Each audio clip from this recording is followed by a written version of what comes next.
से बोलो hallelujah. Hallelujah. आमेन। आप सबको जय मसीह की। प्रेज द लॉर्ड एंड शलोम। तो कितने खुश हो आप लोग। कुछ लोगों ने तो बहुत ना वचन पूरा किया आज परमेश्वर की मर्जी को। आप जानते हो परमेश्वर की मर्जी पूरी करना एक बड़ा विषय है। यीशु मसीह ने उस टाइम जब यीशु मसीह ने सेवा को स्टार्ट किया पृथ्वी के ऊपर, तो 12 चेले चुने गए, क्योंकि उनकी एक बड़ी तैयारी थी कि जो कुछ यीशु मसीह करेगा उनके अंदर इतना वो सब बातें भर जाएगी कि यीशु मसीह के जाने के बाद वो गवाह बनेंगे और उस सच्चाई को शुरू करेंगे दुनिया में बांटना। तो उनकी एक तैयारी थी और तैयारी करने वाला खुद खुदा था, यीशु। कितनी बड़ी बात है ना। और जब तैयारी होनी थी तो उस समय यीशु मसीह ने उन्हें एक बार प्रार्थना में समझाया कि तुम इस रीति से प्रार्थना किया करो, है हमारे पिता जो तू स्वर्ग में है, तेरा राज्य आए, तेरी मर्जी जैसे स्वर्ग पर पूरी होती है पृथ्वी पर भी पूरी हो। ये लाइन भी यीशु मसीह ने उन्हें सिखाई। ठीक है। तो यीशु मसीह ने सिखाया कि जैसे तेरी मर्जी स्वर्ग में पूरी होती है वैसे ही पृथ्वी पर भी तेरी मर्जी क्या हो, पूरी हो। तो ये बड़ा विषय है ना हमारे लिए। हालेलुया। कि यीशु मसीह ने कहा कि जैसे स्वर्ग में कोई भी परमेश्वर की आज्ञाकारी नहीं करता। और स्वर्ग में कौन होते हैं? स्वर्गदूत। और जिन स्वर्गदूतों ने अनाज्ञाकारी की वो क्या हो गए? श्रापित हो गए ना। जैसे एक सिंपल बात है, अगर हमारे जो माता पिता है हम उनकी बात नहीं मानते तो क्या अच्छी बात होती है? बोलो, अच्छी बात होती है? ये नहीं होती ना। माता पिता की आज्ञा ना मानना ये भी गड़बड़ चीज है ना। ये ब्लेसिंग की चीज नहीं है, क्योंकि माता पिता कुड़कुड़ाते हैं, उनको हर्ट होते हैं, वो परेशान रहते हैं ना। परेशान रहते हैं तो इसीलिए कुछ माता पिता के बच्चे इतने खराब होते हैं कि एक टाइम में जाकर माता पिता की उम्र ही बड़ी कम हो जाती है, टेंशन से, चिंता से। तो इसलिए ये विषय है, बाइबल में भी ये लिखा कि तुम अपने माता पिता के क्या बनो? आज्ञाकारी बनो। तो ये जो मर्जी है परमेश्वर की पूरी करना पृथ्वी के ऊपर, ये एक बड़ा विषय है। लेकिन याद रखना, पृथ्वी पर बहुत सारे ऐसे लोग खड़े होंगे जो बाइबल की शिक्षाओं को तोड़ मरोड़ कर क्या करेंगे? पेश करेंगे और बहुत सारे लोगों को क्या कर देंगे? नेगेटिव कर देंगे।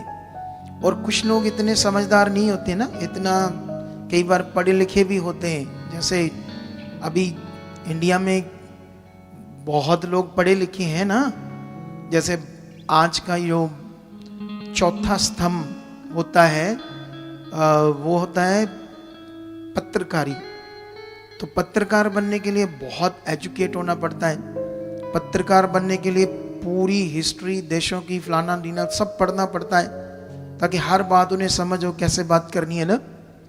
तो उनको देखना, हमारे देश में इतने पढ़े लिखे पत्रकार हैं या और भी बहुत पढ़े लिखे लोग हैं जो आज भी ये नहीं समझ पाए कि जो दुनिया बनाने वाला वो कौन है। आज भी वो इंसानों की बनाई हुई रीति रिवाजों में चक्कर में पड़े हैं और उन्हें कोई समझ नहीं आ रहा कि परमेश्वर कौन है। क्योंकि एक्चुअली में इस दुनिया में नेगेटिविटी और पॉजिटिविटी एक बड़ा विषय हम सब के लिए। जब इंसान थोड़ा सा भी परमेश्वर की इच्छा से आउट ऑफ कॉन्टेस्ट हो जाता है और वो कुराहे बह जाता है, तो उसको कौन यूज करना शुरू कर देती है? नेगेटिविटी। ये बड़ा ज्ञान है हमारे लिए, और कई बार हम इस ज्ञान को अच्छे से नहीं समझते। कई बार हम इन बातों को नॉर्मल ले लेते हैं ना। वैसे भी जब इस दुनिया में हम जानते हैं ना कि हमारे लिए जो अब हम जान गए हैं वचन को, सच्चाई को, तो लिखा ना जैसे यीशु मसीह ने तुम्हें आज़ादी के लिए आज़ाद किया। किस चीज़ के लिए आज़ाद किया? कि आप जो मर्जी करो। इसलिए आज़ाद किया, इसलिए कि तुम उसकी गुलामी से छूट कर परमेश्वर की इच्छा में आ जाओ। क्योंकि वो जो जीवन है, अगर यीशु मसीह अपनी कुर्बानी नहीं देता, यीशु मसीह हमें उसकी गुलामी से छुड़ाने के लिए अपना पवित्र लहू नहीं बहाता, तो हम छुड़ा ही नहीं जाते। अगर हम छुड़ा ही नहीं जाते तो हमारा क्या होता?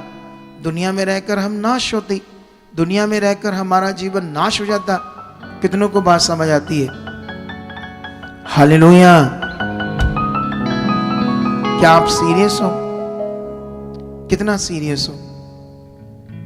बहुत सीरियस हो। देखो, वचन पढ़ोगे तो वचन में हमें परमेश्वर ने खुश रहने की अपनी इच्छा को बताया है। उसने कहा मैं चाहता हूं कि तुम खुश रहो, आनंदित रहो। ऐसा नहीं कि परमेश्वर अब कहता कि चुप, बोलना नहीं, कुछ भी चुप ही रहना है, बिल्कुल भी हंसना नहीं है। ऐसी शिक्षा नहीं है। परमेश्वर कहता है खुश रहो, लेकिन आत्मिक खुश रहो। कैसे? तुम्हें परमेश्वर कौन सा आनंद देगा? आत्मिक। तुम्हारे अंदर कौन सा आनंद बना रहेगा? आत्मिक। जो दुख में भी, हालात में भी, विरोध में भी, सिचुएशन में भी तुम्हारे अंदर वो आनंद बना रहेगा। तुम्हें परमेश्वर का जब प्रेम समझ आएगा तो तुम हालातों में भी, विरोध में भी तुम्हें अंदर शांति बनी रहेगी, आनंद बने रहेगा। तुम्हें ये दिमाग में रहेगा, क्योंकि वो पावर काम करने लगेगी ना। तो पावर किन में वो काम करती है? जो परमेश्वर के साथ सीरियस है। जब वचन की बात आती है, जब परमेश्वर की धार्मिकता की बात आती है, तो अब ये काम शुरू हो जाता है सीरियसनेस का। ये नॉर्मल का नहीं रह जाता। क्योंकि अभी ये दर्शन जो हमें मिला था 2 महीने, तो कुछ लोग इसे पूरा कर पाए, कुछ लोग नहीं पूरा कर पाए। कुछ लोग कंटिन्यू सुनते हैं लेकिन नहीं पूरा कर पाते। और जो नहीं पूरा कर पाते दर्शन को या किसी आज्ञा को, किसी बात को, अब 10:30 तो बहुत, वो क्या कहते हैं, दोपहर चढ़ा टाइम है ना। ये कौन सा 5 बजे टाइम है? बोलो, 10:30 का टाइम तो दोपहर चढ़े वाली बात है ना। कितनों को बात समझ आती है? समझ आती है? नहीं समझ आती? तो इसको पूरा करना कोई बड़ा विषय नहीं है। इस वचन को, इस आज्ञा को मानना कोई बड़ा विषय नहीं है, नॉर्मल विषय है। लेकिन अब लोगों पर डिपेंड करता है वो किस तरह से अपने आप को बढ़ाते हैं, किस तरह से अपना फोकस बनाते हैं, किस तरह से अपने को दृढ़ करते हैं, किस तरह से संकल्प लेते हैं, किस तरह से फैसला लेते हैं मुझे ये करना है, ये बात करनी है, ये खुदा की बात है, ये परमेश्वर की बात है। कितनों को बात समझ आ रही मेरी? समझ आ रहा कि नहीं समझ आ रहा? हालेलुया। तो ये बात पर हमने ध्यान देना बहुत अच्छा वाला। आई होप मेरी दुआएं, मेरी ब्लेसिंग्स हमेशा आपके लिए है कि आप बहुत सारा फलो, बहुत सारा आगे बढ़ो। तुम्हें ये अंडरस्टैंड होना चाहिए कि जब आपका जीवन बड़ा अच्छा होगा, आपका जीवन बहुत फलवंत होगा, तो मुझे तो ज़्यादा खुशी होगी ना। क्योंकि मेरा तो काम ही ये है, आपका जीवन अच्छा हो, आपके जीवन में हालात ना हो, आपके जीवन में चंगाई आए, बीमारियां जाए, रोग जाए, हालात जाए। कितनों को बात समझ आती है?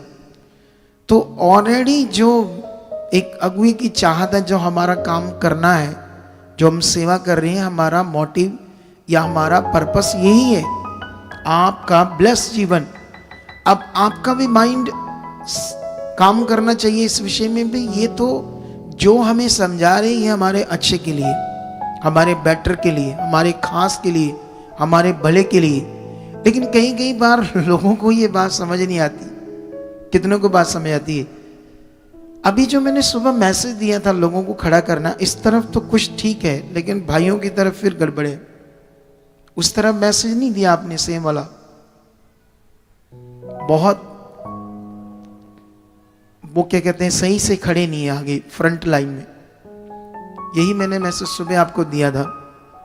सुनो तो देखो अभी, तो अभी आप लोग ध्यान दो इस विषय में कि जो मुझे सेवा परमेश्वर ने दी है ना, मुझे परमेश्वर ने जो सेवा दी है वो क्या है? आपको दुखी करना, आप दुखी रहो, आप परेशान रहो, बीमार रहो, हालातों में रहो, दुखों में रहो, ये है मेरी सेवा। कौन सी सेवा है हमारी? सेवा तुम हालातों से बाहर। मेरी ड्यूटी, मेरी सेवा, जिस काम के लिए परमेश्वर ने मुझे अपॉइंट किया है, ये काम है। और जो कुछ मैं तुम्हें सिखा रहा हूं, समझा रहा हूं, उसी में तुम्हारा भला है, उसी में तुम्हारी हीलिंग है, उसी में तुम्हारी डिलीवरेंस है। अब तुम उसे नहीं मानोगे तो वो कैसे होगा ना, ये बड़ा विषय है। कुछ लोगों की ये मेजर प्रॉब्लम है कि जो इन्हें सिखाया जा रहा है, जो इन्हें समझाया जा रहा है, वो उससे कर ही नहीं रहे होते। वो अपनी बुद्धि लगा रहे होते, अपना तरीका, जी हमें मिलो, ये है वो है ये। कुछ लोग हमें बिना मिले भी, बिना कभी ऑफिस में मीट किए बिना भी, इन वचनों को समझकर, इस आज्ञाओं को मानकर जबरदस्त बरकत पा चुके, जबरदस्त ब्लेस हो चुके, जबरदस्त आशीषों को ले चुके। ऐसे थोड़ी ये गवाहियां बनती है। गवाहियां बनने का कारण ही ये है, एक प्रूफ होता है तुम्हारी जिंदगी में भी ये होना है, आपका भी ये भला होना है। तो आज से आप लोगों ने क्या करना है, क्योंकि इन दिनों में जो दर्शन भी चल रहा है और शिक्षा भी चल रही है, वो चल रही है आज्ञाकारी के ऊपर, उसकी इच्छा पूरी करने के ऊपर, उसकी मर्जी पूरे करने के ऊपर। कितनों को बात समझ आती है? तो जब ये बात चल रही है और रेडी शिक्षा चल रही है, तो हर वीरवार, हर संडे इन बातों पर जबरदस्त ध्यान दो, जबरदस्त फोकस बनाओ। क्यों? यीशु मसीह ने कहा था कि जैसे तेरी मर्जी स्वर्ग पर पूरी होती है, वो पृथ्वी पर भी हो। क्योंकि जो इंसान थे वो गुलाम थे उस समय, पाप के, शैतान के। अभी भी जो परमेश्वर को नहीं जानते, जिनका ईश्वर मनुष्यों का बनाया हुआ हाथ की कोई मटीरियलिस्ट चीज है, तो मटीरियलिस्ट चीज इतनी बुद्धि बंद की है लोगों की कि एक मटीरियलिस्ट चीज जो मनुष्य ने क्रिएट की है, वो कैसे एक जीवत शक्ति हो सकती है? वो कैसे इस दुनिया का, वो जो दुनिया का मालिक है, जो पॉजिटिव एनर्जी है। लेकिन कई बार लोग बहुत ये सुन रहे होते, लेकिन उनकी जिंदगी पर इसका कोई असर नहीं होता है। जानते क्यों? क्योंकि पूरी तरह से बुद्धि को नेगेटिविटी ने क्या कर दिया होता है? बंद कर दिया होता है। लेकिन जिस परमेश्वर के पास अब आप हो, वो जीवित परमेश्वर है। क्योंकि अगर कोई परमेश्वर मिट्टी पत्थर का होता स्टैचू, तो मैं भी तुम्हें बनाकर यहाँ उसको दिखाता कि ये परमेश्वर ऐसा करो, इसके साथ वैसा करो। क्योंकि ऐसा कुछ नहीं है। क्योंकि परमेश्वर को समझना एक ज्ञान है, ज्ञान, ये अंदर अंडरस्टैंडिंग, ये अटर्नली विषय, अंदर का विषय। उसे अंदर से जान सकते हैं, अंदर से उसे समझ सकते हैं। और जब तक ये बात, थोड़ा और कर दो टाइट, थोड़ा हल्का सा, इधर देखो ध्यान से। जब तक हम ये चीज नहीं समझ पाएंगे, तब तक आप लोग अधूरे रह जाओगे। और अपना फेथ पक्का करना है परमेश्वर के साथ, क्योंकि वो है हमारे साथ ही है। जब आप इस फेथ में बढ़ना शुरू हो जाओगे, तो बड़े बड़े फिर रिजल्ट भी देखोगे यीशु मसीह के नाम। तो यही इन दिनों की बड़ी टीचिंग चल रही है। आज तो बीच में एक और ही टॉपिक आ गया है वो साथ साथ वो भी चलेगा मिक्स। लेकिन थंबनेल देखो, ये आज क्या टॉपिक है। थंबनेल दिखाओ बच्चों, थंबनेल दिखाओ। ये क्या है? बंदे अंदर बैठे जो, ये देखो, आज के युग में डिजिटल चीजों का शैतान के 666 नंबर से क्या संबंध है? कितनों को बात समझ आती है? समझ आया? नहीं समझ आया?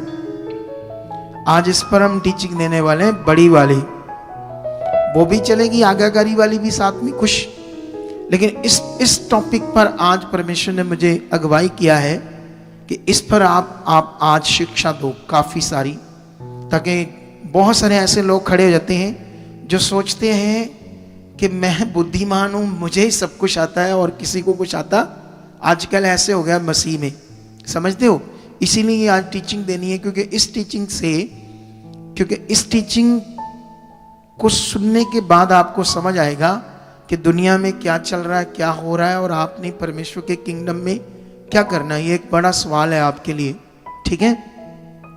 तो मेरा बिलीव है कि आज की मीटिंग आपके लिए बड़ी बरकत से भरी होगी, क्योंकि ये हो ही नहीं सकता कि जब हम परमेश्वर के साथ उसकी एक प्लेस में, उसके भवन में जब इकट्ठा होते, उसके भवन में आकर किस लिए? बढ़ने के लिए, सीखने के लिए, समझने के लिए, उसकी प्रेजेंस में। प्रेजेंस तो उसकी आपके घर में भी है और आपके साथ भी है, लेकिन कभी कभी स्पिरिट में इतना ना बढ़ने के कारण हम उतना अच्छा फील नहीं कर पाते अपने घर में, बाकी जगहों पर जितना यहाँ करते हैं। लेकिन आपने यहाँ से इतना तैयार होना है कि आप जहाँ कहीं भी रहो, काम पर, बिजनेस पर, कुछ भी करो, आप उसकी प्रेजेंस में, उसकी हजूरी में, उसकी इच्छा में चलो। कभी भी ऐसा ना हो कि आप संगति वाले दिन धार्मिक सोच उसके अंदर, आपके अंदर आए और बाकी दिनों में फिर आप नॉर्मल हो जाओ।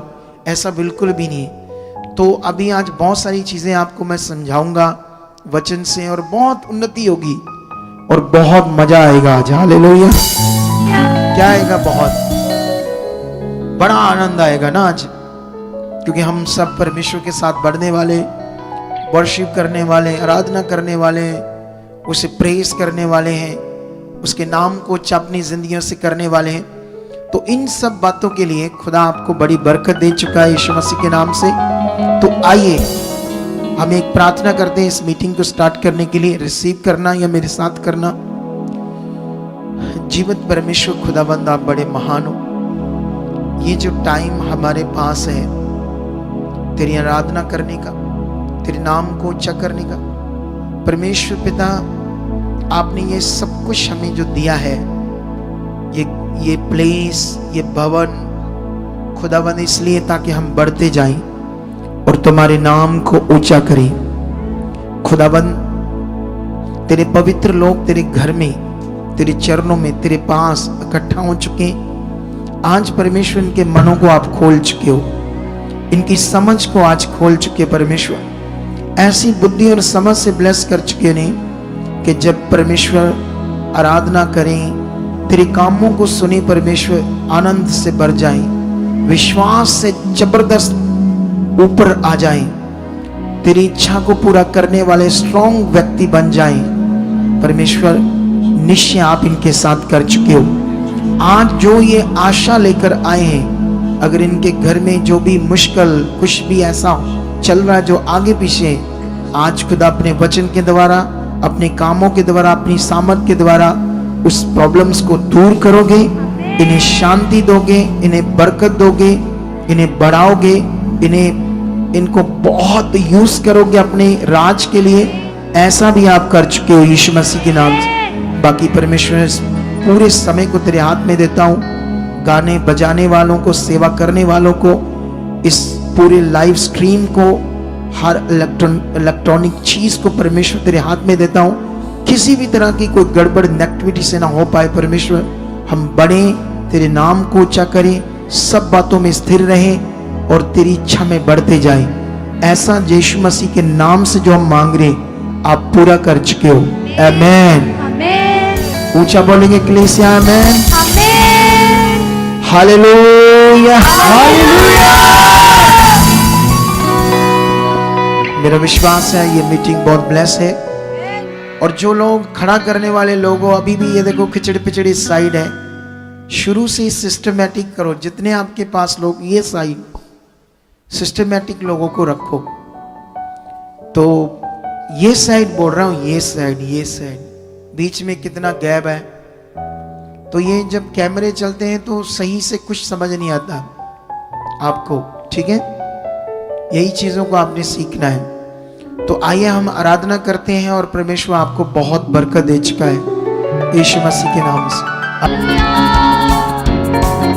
अभी आज बड़ा टॉपिक है आप लोगों के लिए शिक्षा का। तो फिर उसके बाद जो प्रार्थना होगी वो भी बहुत बड़ी होगी आपके लिए। तो उसके लिए आपने अपने मन को तैयार करना है। मन को तैयार करने का मतलब क्या होता है? मतलब कोई वो सैनी हथौड़ी लेकर काट कूट कर एक साइड से पदरा करना पड़ता, गोल करना पड़ता है। मन को तैयार करना किसको कहते हैं?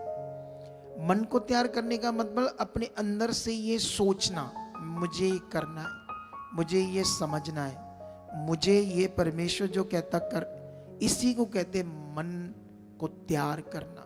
उन बातों को समझना, उन बातों को मन में रखना, उन बातों पर जो गलत है पश्चाताप करना, जो जीवन से संबंध रखती है अपने जीवन में पूरा करना। समझ आई मेरी बात? तो अभी आंखें बंद करो, एक प्रार्थना करते हैं। आप सब परमेश्वर के सामने जाओ, आंखें बंद करके, आंखें पूरी बंद कर लो और अपने मन को परमेश्वर की ओर लगाओ। बात करना शुरू करो। परमेश्वर, मैं तेरा बच्चा हूं, तेरी बच्ची हूं, तेरी बेटी हूं, तेरा बेटा हूं। तेरी पवित्र हाजुरी में हम बैठे। परमेश्वर, एक दिन मैं अंधकार में थी, तूने चुना, अनुग्रह किया।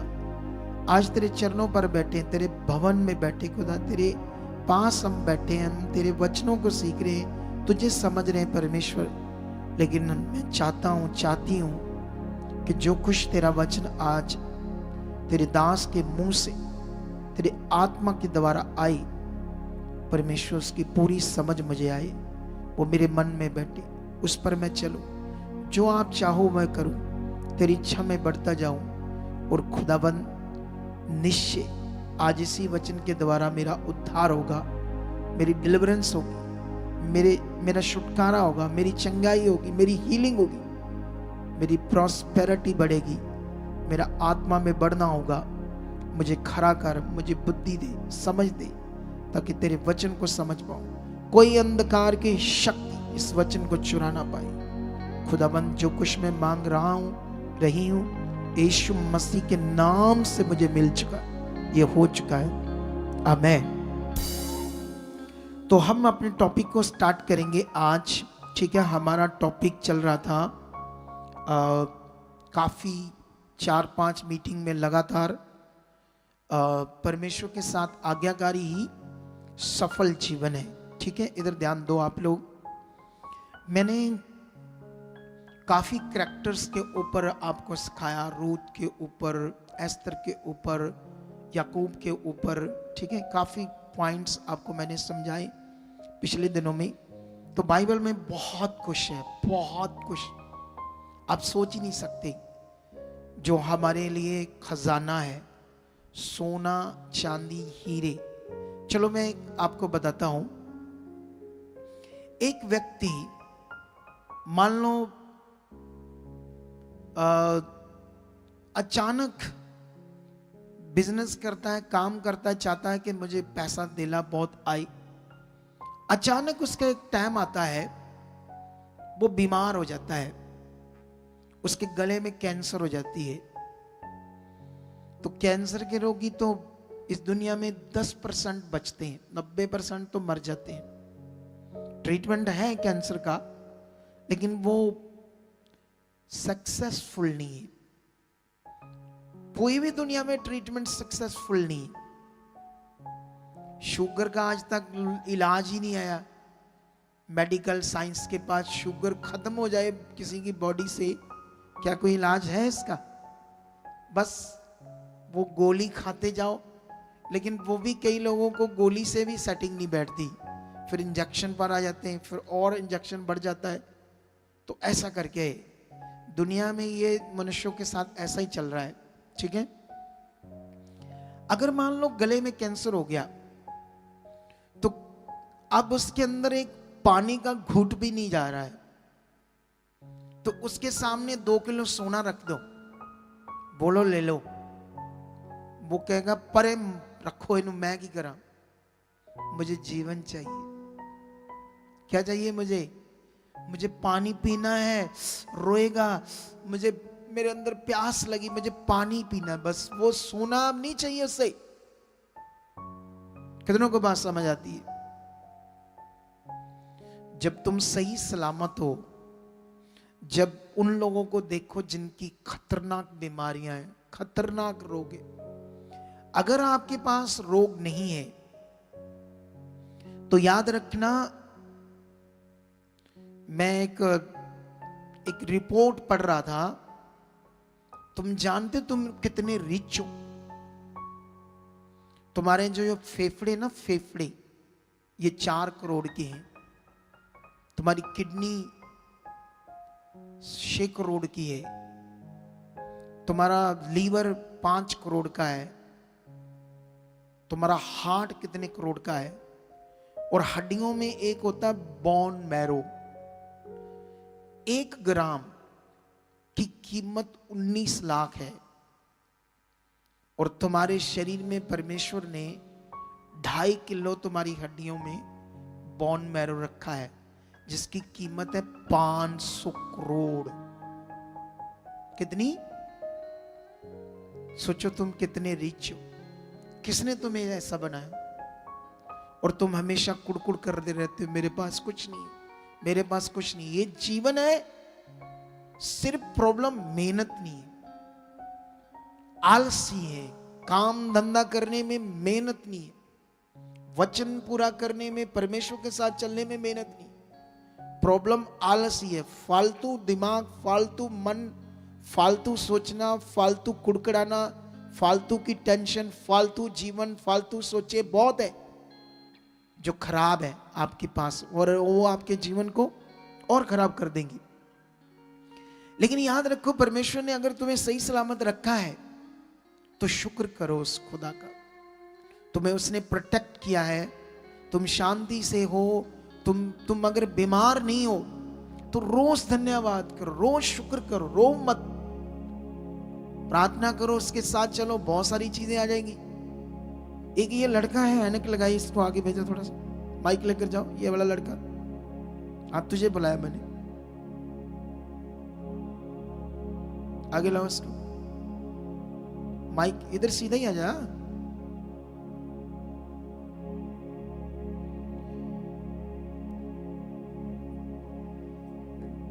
जय मसीह दीपा। जय मसीह की। कैमरा कहाँ है इसका? और आगे चला जा थोड़ा सा, क्या बंदे तुम लोग। हाँ, अब दिखाओ इसका चेहरा, थोड़ा और जूम करके दिखाओ इसका चेहरा, दिख नहीं रहा, पीछे रोशनी है ना, अभी भी नहीं दिख रहा अच्छे से। ऐनक लगा मुंडे। तुम्हें कितने हॉस्पिटल्स ने जवाब दे दिया था? 5, 4 से 5। क्या कहा उन्होंने? वो पापा जी पहले वाले हॉस्पिटल तो ऐसे बोलते थे कि पीलिया जो बढ़ रहा है वो स्किन का पीलिया है, और लीवर ठीक काम कर रहा है, और उसके बाद पीलिया जो घट जाएगा, लेकिन घट नहीं रहा था कहीं से भी, किसी हॉस्पिटल से। हाँ, हम पहले लेकिन तो जब पीलिया तुम्हारा घट नहीं रहा था, हाँ जी, जवाब दे दिया 5 हॉस्पिटल ने, तुम्हारे अंदर कितना डर था अपने शरीर को लेकर? डर तो जी पूरा था, पूरा परिवार का पूरा डर बना हुआ कितने था। पैसे लग गए तुम्हारे 5 हॉस्पिटल में? पैसे ही मेरे को तो पता नहीं जी, साथ वालों को पूछ पता कर है। बता कितना पैसा लगा? साथ आया कोई? कितना पैसा लगा इसके ऊपर? 2 लाख? 2 लाख रुपए के आसपास लग गया। 5 हॉस्पिटल में थोड़े दिनों में 2 लाख लग गया।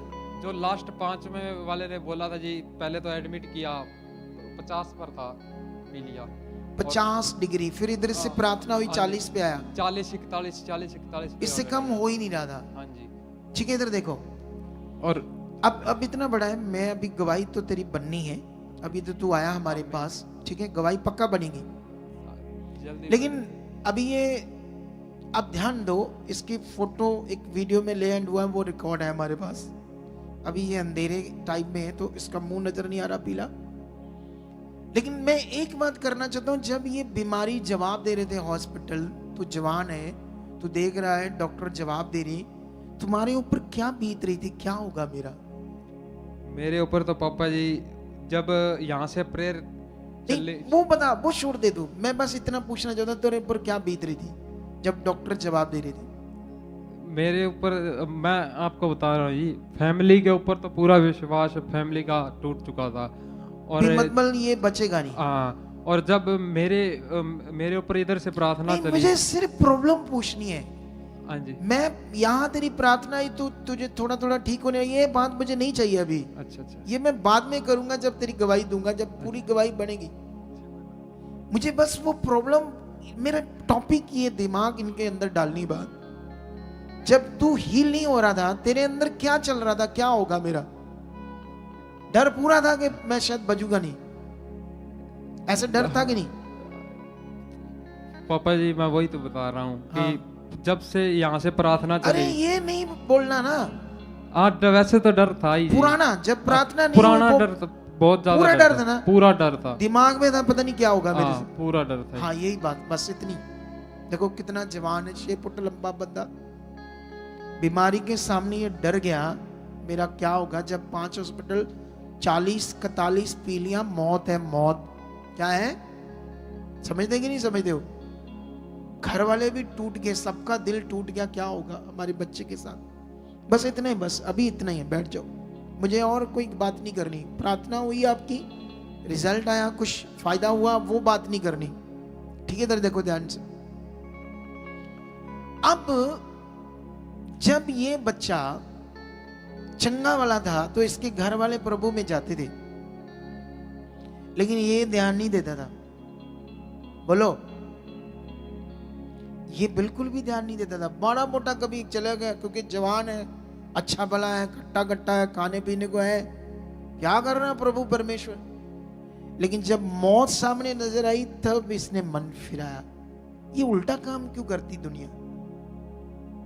जब आप फंसते हो, जब आपका मुश्किल हो जाता है, जब आप तकलीफ में आते हो, फिर आपको याद आता परमेश्वर, फिर कहते बचाओ परमेश्वर। जब अच्छे भले हो, तुम्हें कुछ नहीं हुआ, तुम्हारे ऊपर कृपा है, तब उसका धन्यवाद करो, तब उसके साथ राइट चलो, फिर वो तुम्हें और बढ़ाएगा, तुम्हें और ब्लेस करेगा, वो तुम्हें और आशीषित करेगा। कितनों को बात समझ आती है? हम उल्टा काम करते हैं सारे। हम जब फंस जाते हैं तब परमेश्वर की ओर आते हैं, तब हमें ध्यान आता है कि अब कोई नहीं बचा सकता, सिर्फ मुझे कौन बचा सकता है? परमेश्वर बचा सकता है। इससे पहले कि तुम ये उल्टा काम करो, धन्यवाद करो, शुक्र करो कि तुम आ रहे हो, तुम बचे हो। मैं अपने भाई से बात कर रहा था, उसको मैं कह रहा था लोगों को समझ नहीं आती, देख कितने सालों से हम बचे हुए, हमारे घर में कोई डेंजरस बीमारियां नहीं आई। हाँ, छोटे मोटे वेदर चेंज होता है, को खाने पीने की गड़बड़ से छोटी मोटी चीजें हो जाती कभी कभी बॉडी में, कुछ जैसे किसी ने ज्यादा गर्म चीजें खा ली, मुंह में कभी छाले हो गए थोड़े बहुते, थोड़ी गर्मी होगी बॉडी में, उससे कभी थोड़ी भूख कम लगी, या कभी कोई फीवर आ गया, कभी माड़ा मोटा बॉडी में दर्द, ये छोटा मोटा चलता रहेगा, ये तो नॉर्मल है। क्या है? ये तो माइनर चीजें हैं ना, वेदर के हिसाब से। कभी वो जुकाम लग गया किसी को सर्दियों में, वो कोल्ड हो गया, या कभी वो खांसी होगी छोटी मोटी, तो ये माइनर चीजें हैं। क्या है? ये वेदर की वजह से। लेकिन डेंजरस रोगों से हमें परमेश्वर ने बचाकर रखा है। कितने सालों से हमारे घर, मेरे घर कोई भयानक रोग नहीं आया, ना मुझे ना मेरी फैमिली को, हम बचे हुए हैं भयानक रोगों से। कितनों को बात समझ आती? क्योंकि किसके साथ चल रही? परमेश्वर के साथ चल रही। समझ आया नहीं समझ आया? तुम भी शुक्र करो।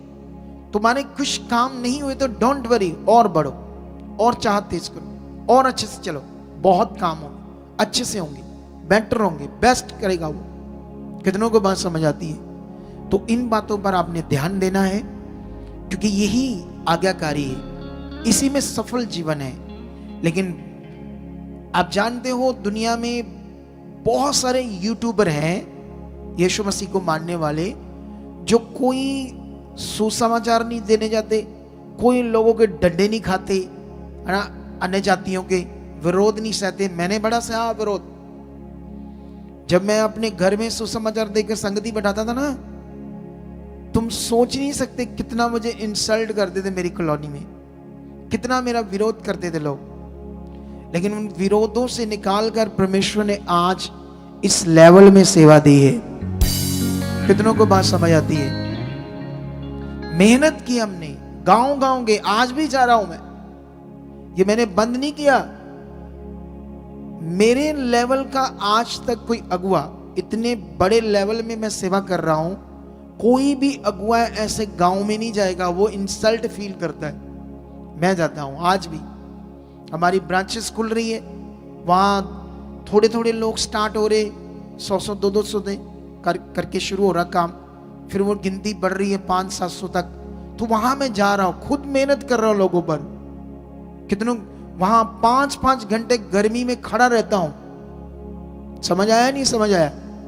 जब गर्मियां होती है खड़े रहना पड़ता है 2 टांगों के ऊपर, कितने लोगों पर ले हैंड करनी पड़ती। जब दुष्ट आत्माएं लोगों के अंदर होती ना, तो दुष्ट आत्माएं, शैतानी आत्माओं के जकड़े हुए पर जब हम प्रेयर करते हैं तो ये शरीर थकता है, क्योंकि पॉजिटिव एनर्जी जो हमने ली होती है वो खर्च होती है उस पर, फिर प्रेयर से हम इकट्ठा करते हैं। कितनों को बात समझ आती है? तो ये मेहनत करते हैं हम ताकि लोगों का जीवन बचे, तभी हम यहां तक आए हैं। लेकिन आज ये टॉपिक स्टार्ट हो चुका है, लेकिन मैं आज्ञाकारी के ऊपर बात कर रहा था। आज्ञाकारी क्या है ये तुम्हें अपने शरीर को मारकर अच्छे से समझना होगा।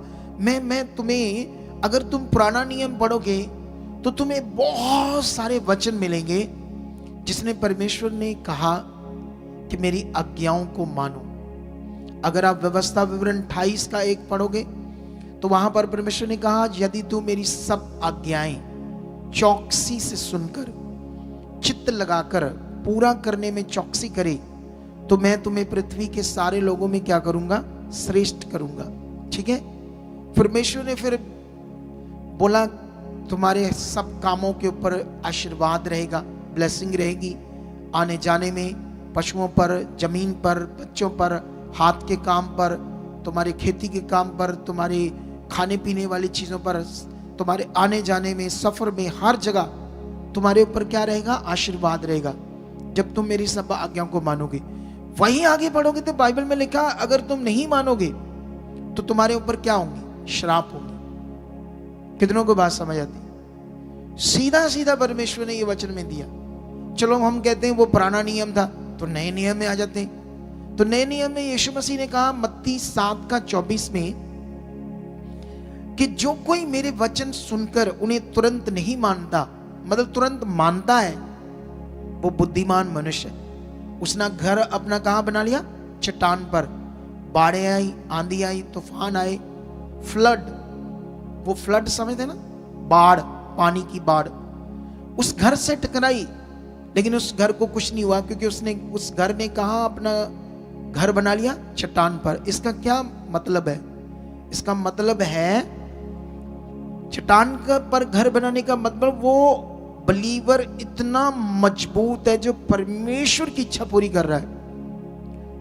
ये बाढ़ें, आंधी, तूफान का मतलब हालात, बीमारियां, रोग, अटैक, एक्सीडेंट, इन सब का कोई असर नहीं होगा उसके ऊपर। कितनों को बात समझ आती? और नाले यीशु मसीह ने कहा, जो मेरी बातें सुनकर उन्हें नहीं मानता, उसने अपना घर कहां बना लिया? चट्टान पर। और यीशु मसीह ने कहा रेत पर, जो नहीं मानता रेत पर उसने अपना घर बना लिया।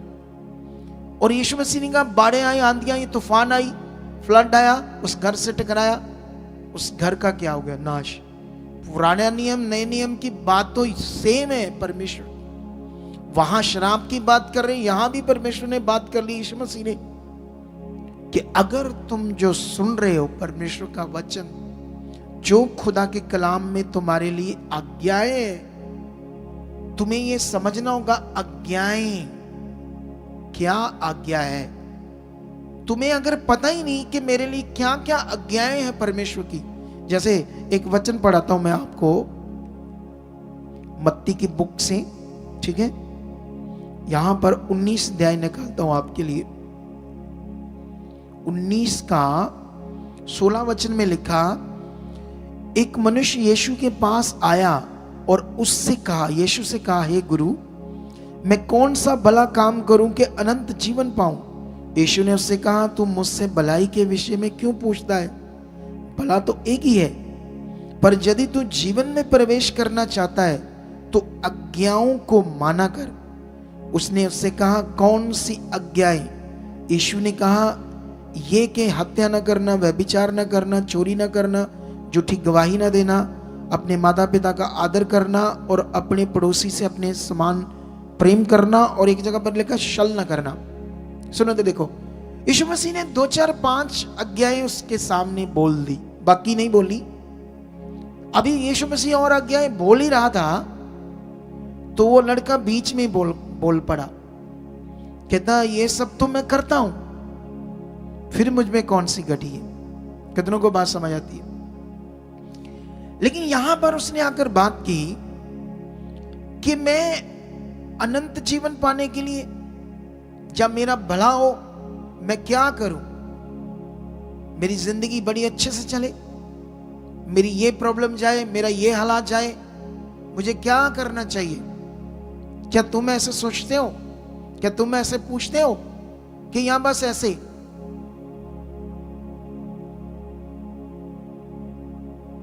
ऐसे मुंह मैंने क्यों किया भला? हैं? ऐसे मुंह कौन करते भला? कौन करते ऐसे? हैं? पता कौन करते ऐसे? प्रभु मुझे माफ करे, उल्लू लोग, उल्लू, जिनके दिमाग में तूड़ी होती है, कुछ समझ नहीं लगती जिन्हें, वो ऐसे करते हैं। हाँ हाँ कि आप मेरी बात समझते कि नहीं समझते? जीवन पाना है तो समझ चाहिए। कितनों को बात समझ आती है? लेकिन यहां पर यीशु मसीह ने कहा, या खुदा के कलाम में क्या लिखा है कि तू आज्ञाओं को मान, जीवन में प्रवेश करना चाहता है तो आपके लिए जो जो भी परमेश्वर ने रखा है वो आज्ञाओं में रखा है। कोई भी बिना आज्ञा में कोई चीज नहीं रखी परमेश्वर। कितनों को बात समझ आती है? और जानते ये आज्ञाओं की मैं बात क्यों कर रहा हूं? क्योंकि मेरे ऊपर किसी ने एक वीडियो बनाई जो मैंने डिजिटल कार्ड के बारे में लाइव में बोला। तो इस डिजिटल कार्ड के ऊपर जब वीडियो बना तो उसने क्या क्या बोला, मैं तो ऐसे लोगों को सुनता नहीं, लेकिन मुझे मजबूरन वो वीडियो सुनना पड़ी कि मैं देखूं तो सही इसने क्या बोला इसके बारे में। तो उसने जो जो बोला वो समझाता हूं आपको, और उसको भाई को भी आंसर देता हूं ताकि उसको परमेश्वर और बुद्धि दे। और वो जो ये उसने YouTube पर अपनी दुकान खोली है ना, मैंने देखा उसके फिर चैनल पे बहुत सारे पास्टरों के जो पंजाब के, सब पर वीडियो बना बना फोटो लगा लगा कर उल्टा सीधा बोल रहा होगा। वो वीडियोस तो मैंने देखी नहीं, लेकिन फोटो लगाने का मतलब थंबनेल से समझ आ रहा है कि विरोध कर रहा होगा ना, ठीक है ना। आजकल ऐसे बहुत ने यूट्यूबर जो यूट्यूब पर दुकान खोलकर बैठे अपनी, वो जा गाँव गाँव जा, रूहें बचा। अगर तुम्हें काम करना है परमेश्वर का, और जो तू थक जाएगा ना तो तू विरोध करेगा ही नहीं, तू उन रूहों में बिजी हो जाएगा। क्या हो जाएगा? रूहों बचाने में, लोगों के मसले सुनने में, उनकी प्रेयर करने में, रात दिन काम करने में बिजी हो जाएगा। तो तुम्हारे पास वक्त कहाँ होगा भाई लोगों के खिलाफ बोलने का? तू अपने काम में व्यस्त हो जाएगा परमेश्वर की रूहों को बचाने में। यही काम हमारे पास। हम इतने व्यस्त हैं कि हमारे पास इतना टाइम ही नहीं है कि कौन क्या बोल रहा है। कभी कभी थोड़ा बहुत ठीक है बोलना पड़ता है सिस्टमेटिक, ताकि लोग नेगेटिव ना हो, लेकिन इतना ज्यादा हम ध्यान नहीं दे सकते। हमारा फोकस किस पर है? परमेश्वर की इच्छा पर। कितनों को बात समझ आती? हम आगे चलते हैं, एक वचन आपको पढ़ाते हैं यूहन्ना की पत्री में एक वचन, ठीक है? यूहन्ना की पत्री में से, ठीक है? तो हम तो लाइव पढ़ पढ़ कर बताते हैं, पहले से वीडियो रिकॉर्ड नहीं करते, वचन वो स्क्रीन पर नहीं देते, फिर टाइम बच जाता है। लेकिन हमारी बातें सब लाइव होती है। यूहन्ना की एक पत्री, पहली पत्री उसका 2:4 में लिखा, जो कि ये कहता है कि मैं परमेश्वर को जान गया हूं और उसकी आज्ञाओं को नहीं मानता तो वह झूठा है, उसमें सत्य नहीं। पर जो कोई उसके वचन पर चले उसमें सचमुच परमेश्वर का प्रेम सिद्ध हुआ है। इसी से हम जानते हैं कि हम उसमें हैं। कितना पावरफुल वचन है ये। जो कोई कहता है कि मैं परमेश्वर को जान गया हूं पर उसकी आज्ञाओं को नहीं मानता, तो वह कौन है? झूठा है, उसमें परमेश्वर का सत्य नहीं है।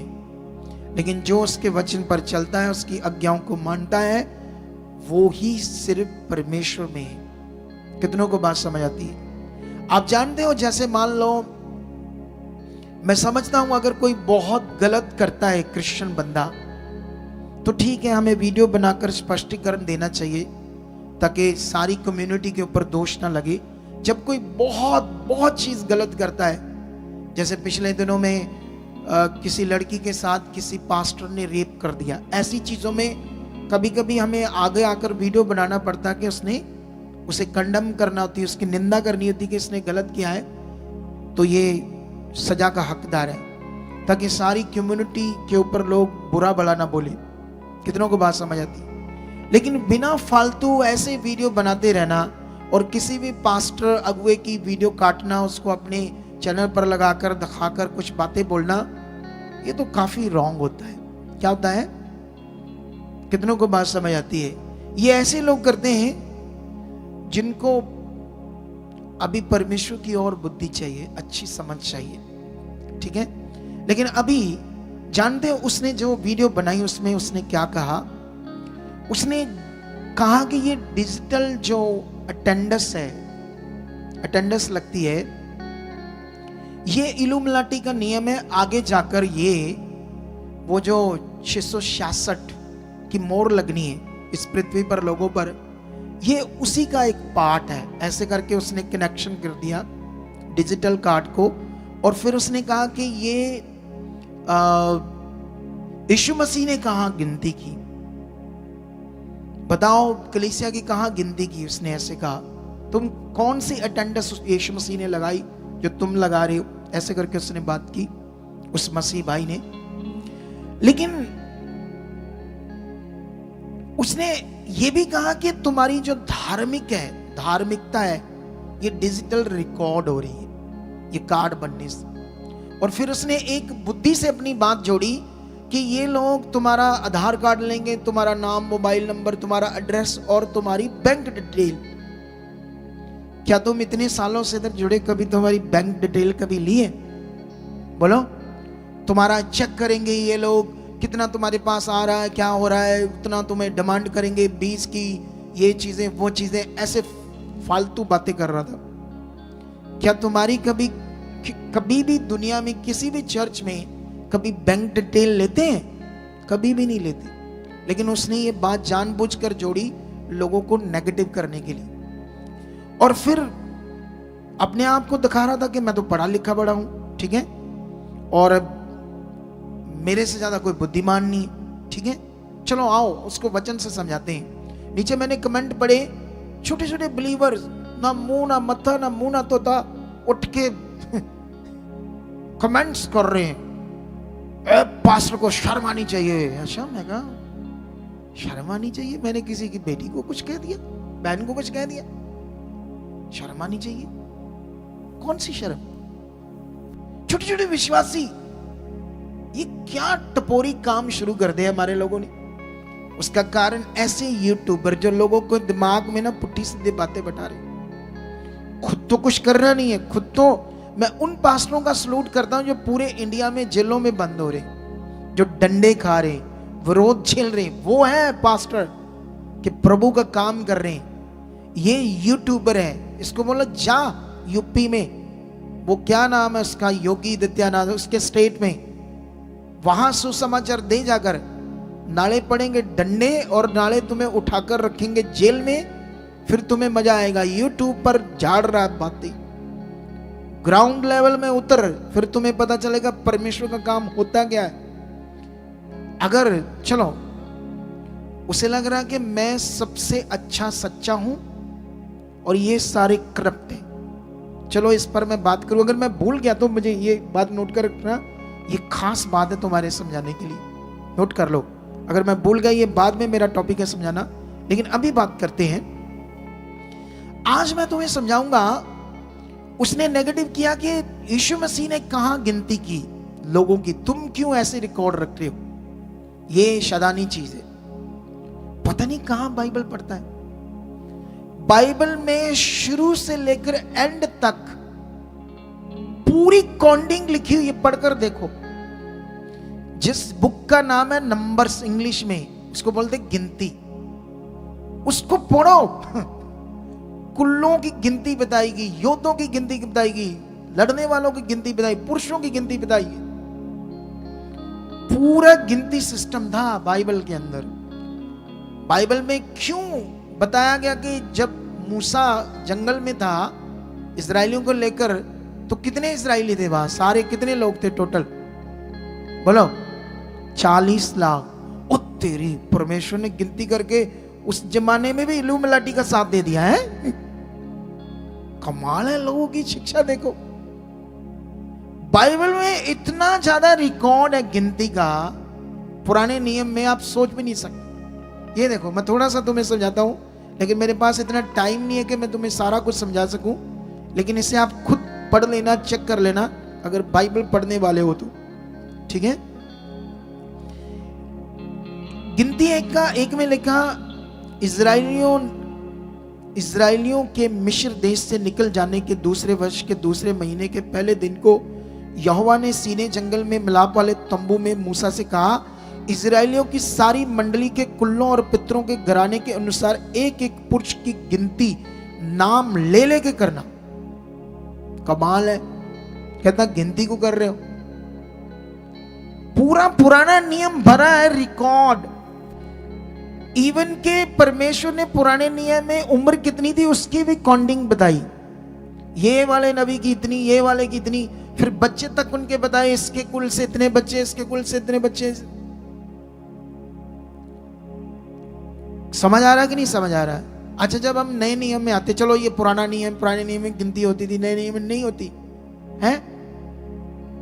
सबसे पहले गिनती आती है, यीशु के कितने चेले थे? 12, ये भी गिनती आती है। उसके बाद यीशु मसीह जब 12 चेलों को शिक्षा देकर स्वर्ग में चला जाता है, तो पवित्र आत्मा मिलना था, तो बाइबल में गिनती बताई कि उस उटारी पर प्रार्थना कर रहे थे लगभग 120 लोग, ये भी गिनती बताई। कितने लोग थे? हो, बता दिया परमेश्वर ने, 120 लोग बताकर इल्लुमिनाटी से जोड़ दिया, इतने लोग थे उस समय। उसके बाद जब पवित्र आत्मा उतरता है तो पतरस प्रचार करता है, तो बाइबल में लिखा 3000 बंदों ने एक ही दिन में क्या कर लिया? विश्वास कर लिया। बड़ा पाप कर दिया परमेश्वर ने गिनती बताकर, है? कहां से ये ज्ञान लेकर लोग उठ जाते हैं लोगों को नेगेटिव करने के लिए। फिर उसके बाद आगे जाकर पढ़ोगे 4 अध्याय में, तो लिखा 4:4 में, वहां प्रेरितों की बुक में, ये मैं प्रेरितों की बुक का रिकॉर्ड तुम्हें दे रहा हूं, ठीक है। काउंटिंग आगे, ये काउंटिंग क्यों बार बार ये सब चीजों की काउंटिंग लिखी गई बाइबल में भी, ठीक है। 4 में एक चीज समझाता हूं तुम्हें मैं। 4 अध्याय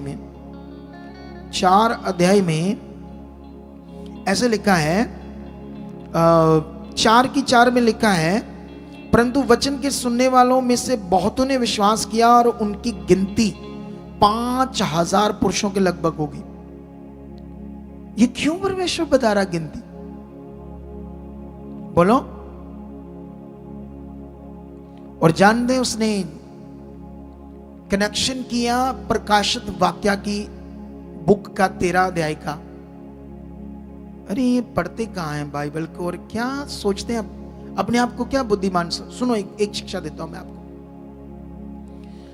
जब आप गुस्सा करना शुरू करोगे ना, आपका गुस्सा बढ़ता जाएगा। ये बात याद रख लेना। एक ऐसा नेगेटिव नियम है, जब आप किसी की चुगली करोगे ना, तो आपके अंदर चुगली करने की आदत बढ़ती जाएगी। अगर आप चोरी करोगे ना, तो आपके अंदर चोरी करने की आदत बढ़ती जाएगी, क्योंकि ये नेगेटिव चीज है। अगर आप गलत वीडियोस देखोगे तो आप गलत वीडियोस देखने में ज्यादा लग जाओगे, तुम्हारा मन बार बार चाहेगा। नशा करोगे तो नशा करने में बार बार मन जाएगा। विरोध करोगे तो आपके अंदर विरोध वाला मन शैतान ज्यादा बनाना शुरू कर देगा। ये ऐसा सिस्टम है नेगेटिविटी का। वो भाई लॉन्ग टाइम से विरोध कर रहा है लोगों का, पास्टर्स का, और जिसकी वजह से उसके अंदर ये स्पिरिट आ गया है विरोध करने का, नेगेटिव आत्मा। उसे अब ये भी नहीं समझ आ रहा कि ये जो बता रहे, ये इन्होंने जो लाइव में बोला है तो ये क्यों ऐसा बोल रहे हैं, मैं समझ तो लूँ ये इस बात को क्या चीज़ है क्या नहीं है। अभी उसका जवाब देता हूं मैं, लेकिन मैं तुम्हें उस प्रकाशित वाक्य में लेकर जाता हूं जिसको उसने नेगेटिव कोड करके लोगों को नेगेटिव करने की कोशिश की, ताकि लोगों को नेगेटिव करे और अपना लाभ बनाए। मैं बताता हूं उसका लाभ क्या है उस बंदे का, ठीक है। लेकिन यहां पर एक दो पशु की बात हो रही है, शैतान की चीजों की, ठीक है। एक ऐसा पशु, ये एक ऐसा फिगरेटिवली दर्शन है जो पशु करके लिखा है, लेकिन रियल में पृथ्वी के ऊपर ही एक मनुष्य होगा जिसे बोलते हैं न्यू वर्ल्ड ऑर्डर। इस दुनिया के ऊपर एक न्यू वर्ल्ड ऑर्डर, एक करेंसी होगी, एक ही शासक होगा, एक ही जन इस दुनिया पर राज करेगा जो शैतान का बंदा होगा, और उसी के पास 666 की मोहर होगी। शैतान उसे यूज करेगा, और इसके लिए ये लिखा है, ऐसे सुनो ध्यान से, ये 13 में प्रकाशित वाक्य 13 की 16 से पढ़ते हैं, उस पशु की बात हो रही है। अगर और पढ़े तो थोड़ा सा इसको पढ़ लेते, 11 से पढ़ लेते, फिर आपको ज्यादा समझ आ जाएगी। फिर मैंने एक और पशु को पृथ्वी में से निकलते हुए देखा, उसके मेमने के 2 सींग थे और वह अजगर के समान बोलता था। वह उस पहले पशु का सारा अधिकार उसके सामने काम में लाता था और पृथ्वी और उसके रहने वाले से उस पहले पशु की, जिसका प्राण घातक घाव अच्छा हो गया था, पूजा कराता था। वह बड़े बड़े चिन्ह दिखाता था, यहाँ तक कि मनुष्यों के सामने स्वर्ग से पृथ्वी पर आग बरसा देता था। और उन चिन्हों के कारण जिन्हें उस पशु के सामने दिखाने का अधिकार उसे दिया गया था, वह पृथ्वी के रहने वाले को भरमाता था और पृथ्वी के रहने वाले से कहता था कि जिस पशु के तलवार लगी थी वह जी गया है, उसकी मूर्ति बनाओ। उसे उस पशु की मूर्ति में प्राण डालने का अधिकार दिया गया था। पशु की मूर्ति बोलने लगे, और जिसने लोग उस पशु की मूर्ति की पूजा ना करे उन्हें मरवा डाले। उसने छोटे बड़े धनी कंगाल स्वतंत्र दास सब के दाहिने हाथ या उसके माथे पर एक एक शाप करा दी कि उसको छोड़ जिस पर शाप अर्थात उस पशु का नाम या उसके नाम का अंक हो, अन्य कोई लेन देन ना कर सके। इस दुनिया में जब वो टाइम आएगा, मेरे टाइम में नहीं होगा, शायद मेरे बच्चों के टाइम में भी नहीं होगा, मे भी शायद इनके मेरे बच्चों की लाइफ में ये दिन आ सकता है, नहीं तो आगे उनके बच्चों के टाइम में तो पक्का लगभग उस टाइम तो होगा। ये विषय खतरनाक टाइम पृथ्वी पर, दुनिया को कुछ पता नहीं दुनिया में क्या होना है, बुद्धि बंद है लोगों की, ठीक है। तो यहां पर आगे बढ़ोगे तो ज्ञान इसी में है, जिसे बुद्धि हो वो वह इस पशु का अंक जोड़ ले, क्योंकि वह मनुष्य का अंक है और उसका अंक 666 है, ठीक है। अभी ध्यान दो, कहां लगना है वो मोर कहां लगनी है, एक तो यहां कलाई के ऊपर हाथ में या माथे पर, ठीक है।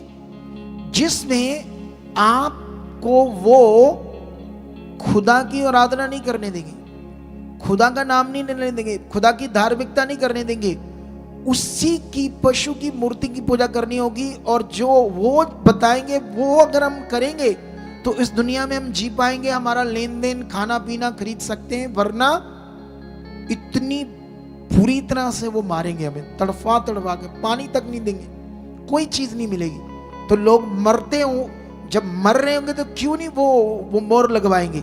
अब वो मोर में तुम यीशु मसीह का नाम कैसे ले सकते, खुदा का नाम कैसे ले सकते। अब ये कनेक्शन इस कार्ड से कैसे इसने जोड़ दिया, इस बंदे ने, इस भाई ने, मुझे समझ नहीं आया। हम तो आपको उससे बचा रहे हैं, हम तो तुम्हें संसार से निकाल कर संसार की चीजें जो गड़बड़ तुम कर रहे थे अपनी लाइफ में, जो परमेश्वर की धार्मिकता नहीं थी उसे कर रहे थे, उससे हम निकाल कर तुम्हें किससे चला रहे हैं, तुम्हें पाप से निकाल रहे हैं, तुम्हें पवित्रताई का जीवन जीना सिखा रहे, आज्ञाओं को मानना सिखा रहे। जानते वो बंदा कह रहा था ये तुम्हें अटेंडेंस लगाएंगे, तुम्हें ये गुलाम बना रहे। मैंडेटरी नहीं है चर्च में लगातार आना। देखो ऐसे बोल रहा है, तुम्हें अनाज्ञाकारी बना रहा है वो बंदा। एक बंदा जब तक लॉ में नहीं रहेगा, पुराने नियम में भजन संहिता 91 में लिखा, तुम उसके ठहराए हुए सदान उसकी छाया के नीचे रहोगे। क्या मीनिंग है? आज्ञाओं में रहना, उसकी इच्छा में रहना, जो वो चाहता वो करना। ये प्रभु की आज संगति हो रही है तो तुम्हें लॉस मिल रहा है या लाभ मिल रहा है? बोलो। जब जब तुम यहां आते हो तुम्हारा मन परमेश्वर के साथ अच्छा होता है या बुरा होता है? जब तुम दो संगतियां नहीं आते तो तुम्हारा मन नॉर्मल होता है कि या खास बनता है घर में रहकर? वो कहता है मैंडेटरी नहीं है, पवित्र आत्मा है, कहीं भी रहो कहीं भी जाओ। ये शैतानी शिक्षा। ऐसे लोगों से बचो जो तुम्हें अनाज्ञाकारी बनाना चाहते हैं। कितनों को बात समझ आती है? अब यहां पर जो मेन बात है, अब आता हूं टॉपिक पर। ये डिजिटल कार्ड क्या है? जितनी भी दुनिया में खोजें हैं ना कि सारी जिनकी हम सुविधा ले रहे हैं, जैसे गर्मियों में एसी, सर्दियों में हीटर, ये मेरे हाथ में माइक है, ये भी क्रिश्चियन लोगों की देन है। पूरी दुनिया में जितनी भी चीजों को इंडिया में भी यूज किया जा रहा है। इंडिया वालों को इतनी प्रॉब्लम है क्रिश्चियंस लोगों से, तो हटा दो सारी चीजें जो क्रिश्चियंस ने बनाई है, सारी उनकी चीजें यूज कर रहे हैं पूरी दुनिया वाले लोग। और ये सब परमेश्वर ने बुद्धि दी थी ताकि ये चीजें बने और लोगों को आसानी हो। समझ आया? उसने डिजिटल कार्ड को एक शैतान का कार्ड कहा। कैसे?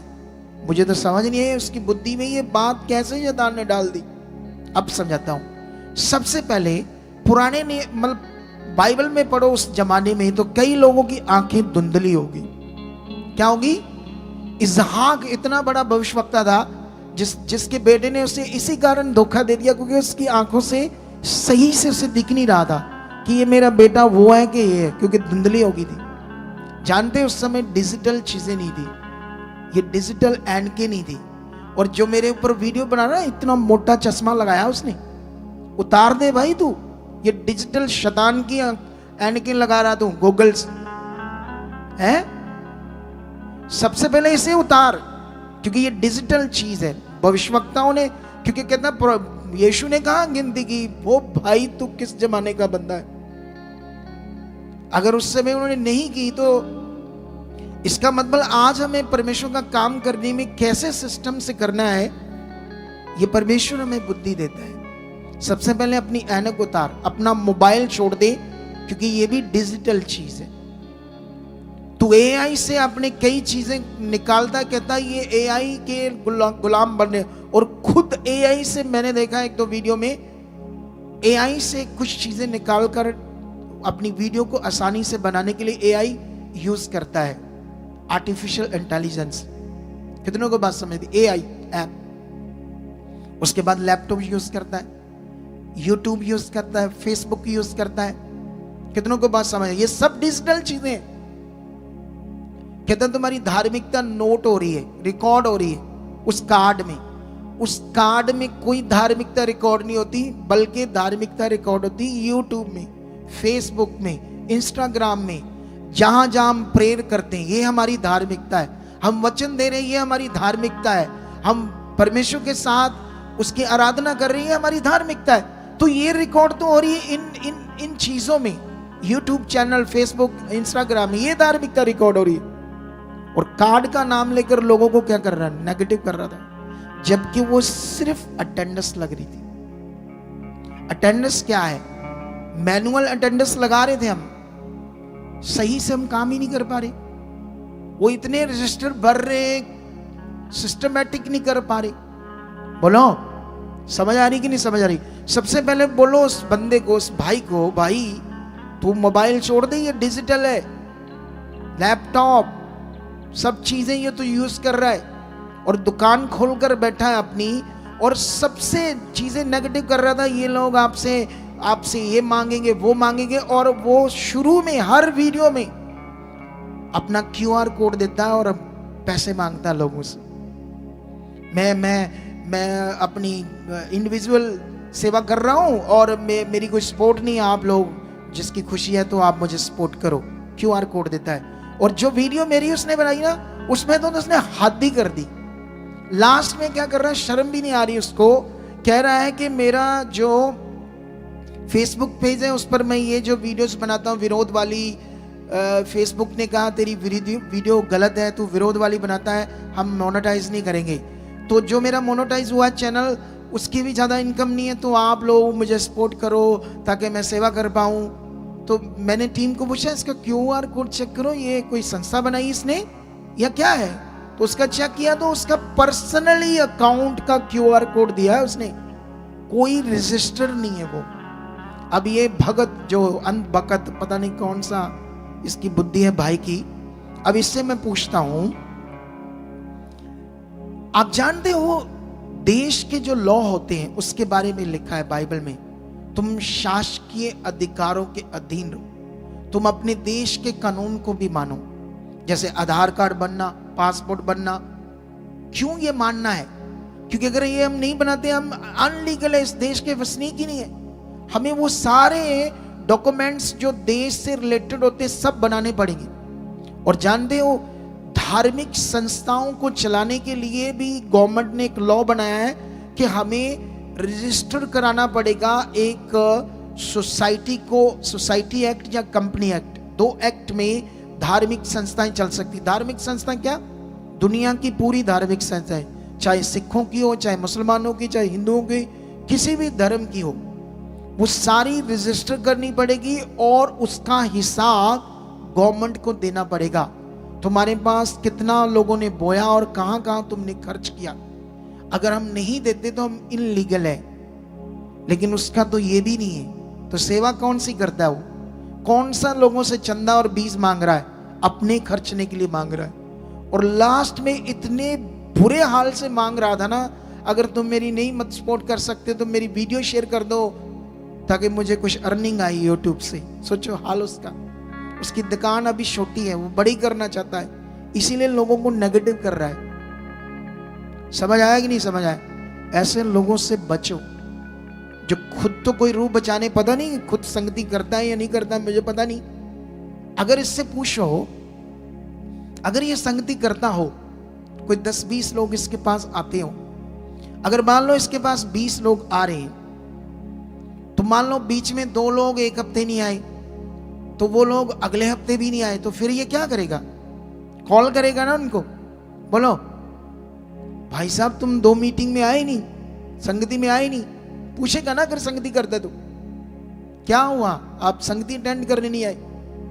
तो ये जो डिजिटल कार्ड है ये वही पार्ट है, क्योंकि 20 लोगों का तो पता था कौन कौन है, 50 लोगों का भी पता होता है। जब हजारों लाखों की गिनती बढ़ती है तो ये परमेश्वर हमें बुद्धि देता है कि हम ऐसे सिस्टम को लगाएं जिसमें जो भी लोग आ रहे हैं उनका एक अटेंडेंस लगे कि हाँ वो रेगुलर बने हुए हैं या नहीं।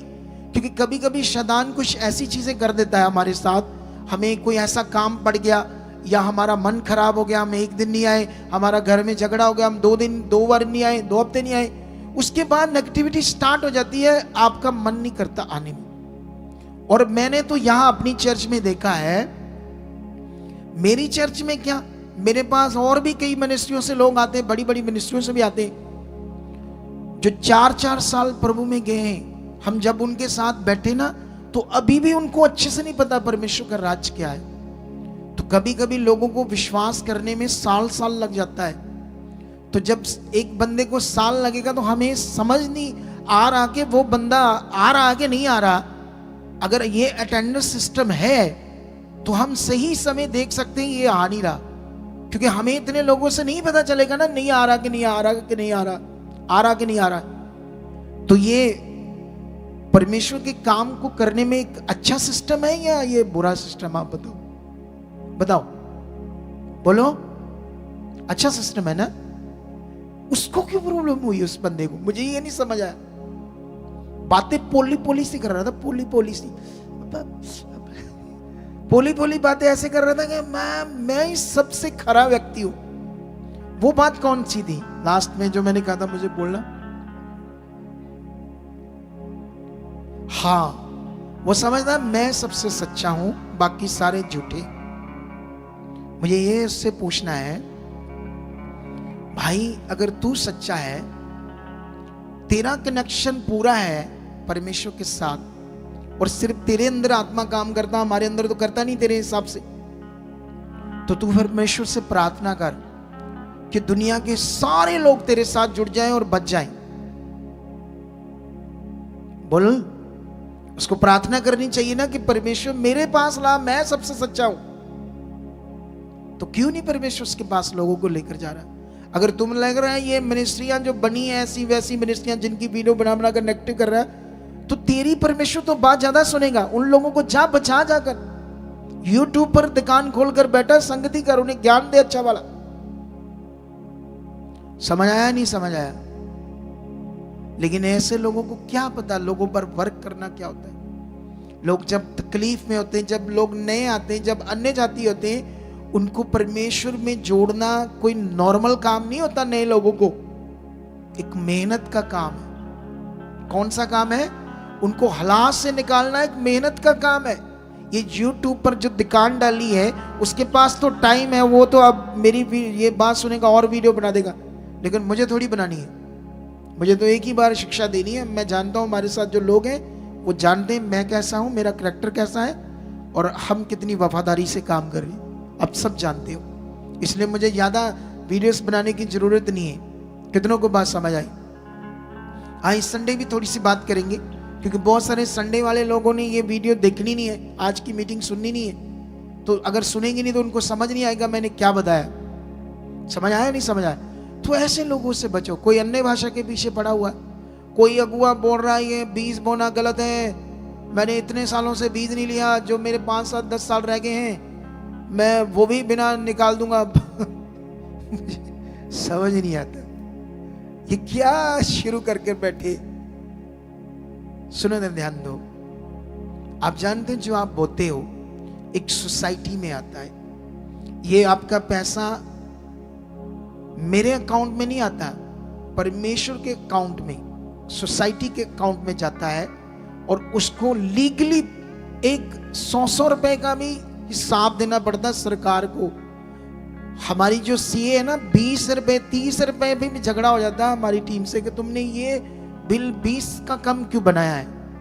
मैं कैसे इनकम टैक्स को बता पाऊंगी ये कहाँ 20 रुपए, कैसे बिल का हिसाब दे पाऊंगी। इतना ये रूम भरे पड़े हैं फाइलों के, बिलों के। क्या यूट्यूब पर दुकान खोलकर बैठकर लोगों को नेगेटिव कर रहे हैं, और वो अंध भक्त पता नहीं कौन से छोटे छोटे बच्चे एक मैन ऑफ गॉड को गालियां नकार रहे। वो तुम्हारा दिमाग खराब कर दिया ऐसे लोगों ने, अनुशासन खत्म कर दिया तुम्हारे अंदर। मुझे ये बताओ, किसी परिवार में किसी का बच्चा या बेटी गलत होती तो वो लोगों को बताते हैं मेरा बेटा गलत है, बेटी गलत है? क्या करते हैं वो? बताओ क्या करते हैं? उन्हें छुपाकर कोशिश करते सही हो जाए। हमारे लोग उल्टा काम कर रहे हैं। कोई छोटी सी कोई बात हो जाती ना, उसको तोड़ मरोड़ कर अपने लोगों की पंडनी कर रहे, उसको लज्जा की बातें बना रहे हैं। इन दिनों में मैंने भी ये परमेश्वर के सामने रखा कि इन बातों से हमने दूर रहना है। हमें बस सेवा करनी है, अपने लोगों को राइट करके बढ़ाना है। जो गलतियां करेगा, गुनाह करेगा, उसका न्याय परमेश्वर करेगा। परमेश्वर ने किसी को न्याय करने का अधिकार नहीं दिया। कितनों को बात समझ आती है? परमेश्वर ने किसी व्यक्ति को ये ड्यूटी नहीं दी कि तू बैठकर इन लोगों की बुराई कर, ये कर, वो कर। और बुराई भी जो मेरी कर रहा है बेतुकी, कोई मीनिंग ही नहीं है उसमें। तू सब डिजिटल चीजें यूज कर रहा है, छोड़ इससे। फिर पहले ऐनकें उतार, देखेगा नहीं क्या लिखा है इसमें है। इतने खोपे लगाए अपनी आंख पर, डिजिटल खोपे। उसकी सुविधा का फायदा ले रहा है। क्या ले रहा है? सुविधा का। अभी उम्र भी ज्यादा नहीं उसकी होगी, छोटी उम्र का है, 30 के लगभग शायद होगा, है? हाँ, मेरी बेटी जहां पढ़ती है ना, वहां भी ये सिस्टम लगा है, वहां भी अटेंडेंस लगती है। और ये जो मेरे पास ही ये स्कूल है ना, चीटी गोइंग का, वहां पर हमारा एक लगा है भाई, तो वो बोल रहा था हाँ वहां पर भी ये सिस्टम लगा है। उसने मुझे बताया, अच्छा वो शैतान का स्कूल हो गया, हाय शैतान से जुड़ गया वो स्कूल, और जहां मेरी बेटी पढ़ती वो भी स्कूल शैतान से जुड़ गया। क्या हाल है लोगों का, क्या दिमाग है इन लोगों का, किस बात को किससे कनेक्शन कर देते। अगर मैंने कुछ गुनाह किया तो ठीक है, उस पर बना वीडियो, को गुनाह है तो मेरा। ये तो भाई हम लोगों को बचाने के लिए ये सिस्टम किया है, ताकि हमें हमारे पास जैसे अभी वो सिस्टमेटिक काम होगा, क्योंकि अभी पूरी वो खुद भी तो सारी चीजें यूज कर रहा है ना, लैपटॉप ये वो सारी चीजों को रिकॉर्ड कर रहा, सारी चीजों डिजिटल चीजों को यूज कर रहा है कि नहीं कर रहा, कर रहा है ना, कर रहा है ना वो बंदा खुद भी। जितने ये, हाँ शैतान भी अपना काम इनसे कर रहा है। अब तुम खोलो फेसबुक यूट्यूब खोलो,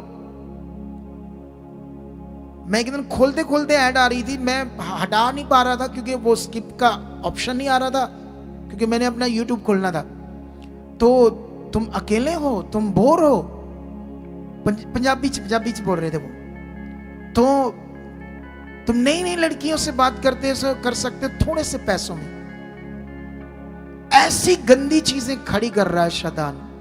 ये पंजाब के इतने शहरों की लड़कियां, 6000 कुंवारी लड़कियां, उनकी फोटो से, क्योंकि वो लड़कियों ऐसा सिस्टम बना दिया है, वो लड़कियां मीठी मीठी बातें करने, उनको पैसे मिलते हैं, उनके रोज के पता नहीं उनको पैसे जाते हैं लड़कियों को बात करने, चाहे गंदी भी करती जाए अगर, उनको रोज के 5-10 हजार घर में बैठे लड़कियों को मिलती है, एजुकेटेड सुंदर गोरी, वीडियो कॉल करो, फिर वो अपनी बॉडी को भी थोड़ा दिखा देंगे, उनका क्या जाएगा। और उसमें लिखा होता है कि ये किसी भी जगह रिकॉर्ड नहीं हो रहा है, इस ऐप में जो भी चीजें तुम्हारी होगी इसका कहीं भी कोई रिकॉर्ड नहीं होगा, इतना तुम सेफ हो।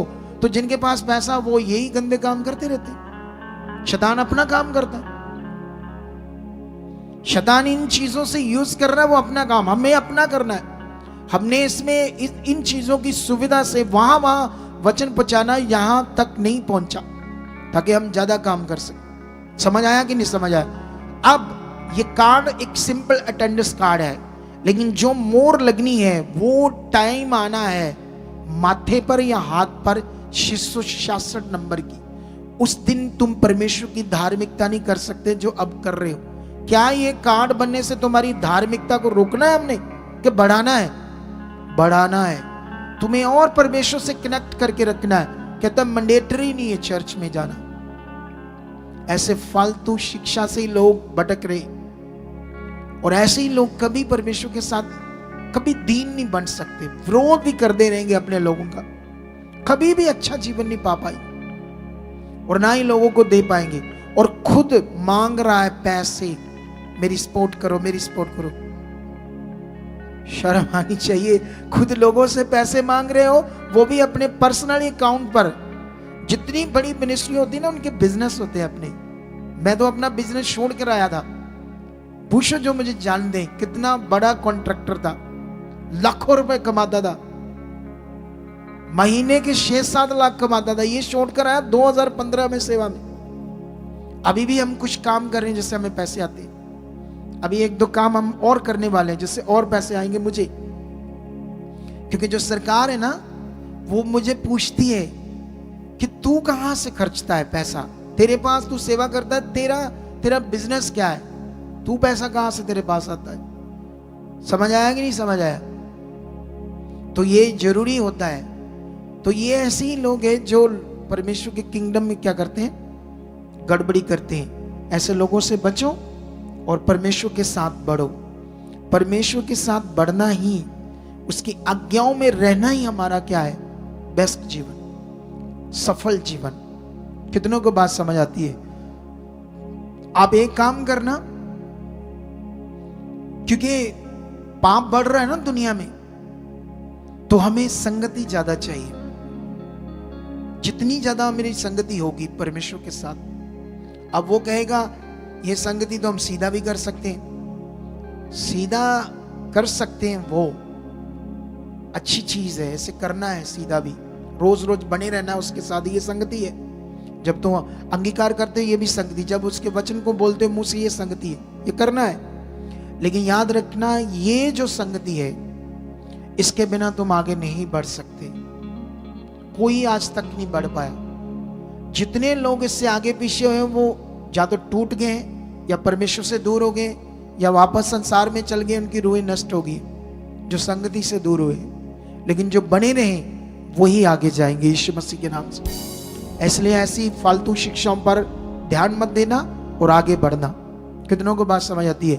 इस वीडियो को, आज की मीटिंग को इतना शेयर करना ताकि बहुत सारे इसका सरमन सुनकर ऐसे फालतू लोगों की बातों पर ध्यान न दें और अपना जीवन परमेश्वर के साथ धार्मिकता के साथ जिए। ये सबसे बड़ा विषय है। कितनों को बात समझ आती है? उसको ये भी नहीं पता कि तू सिर्फ यूट्यूबर है।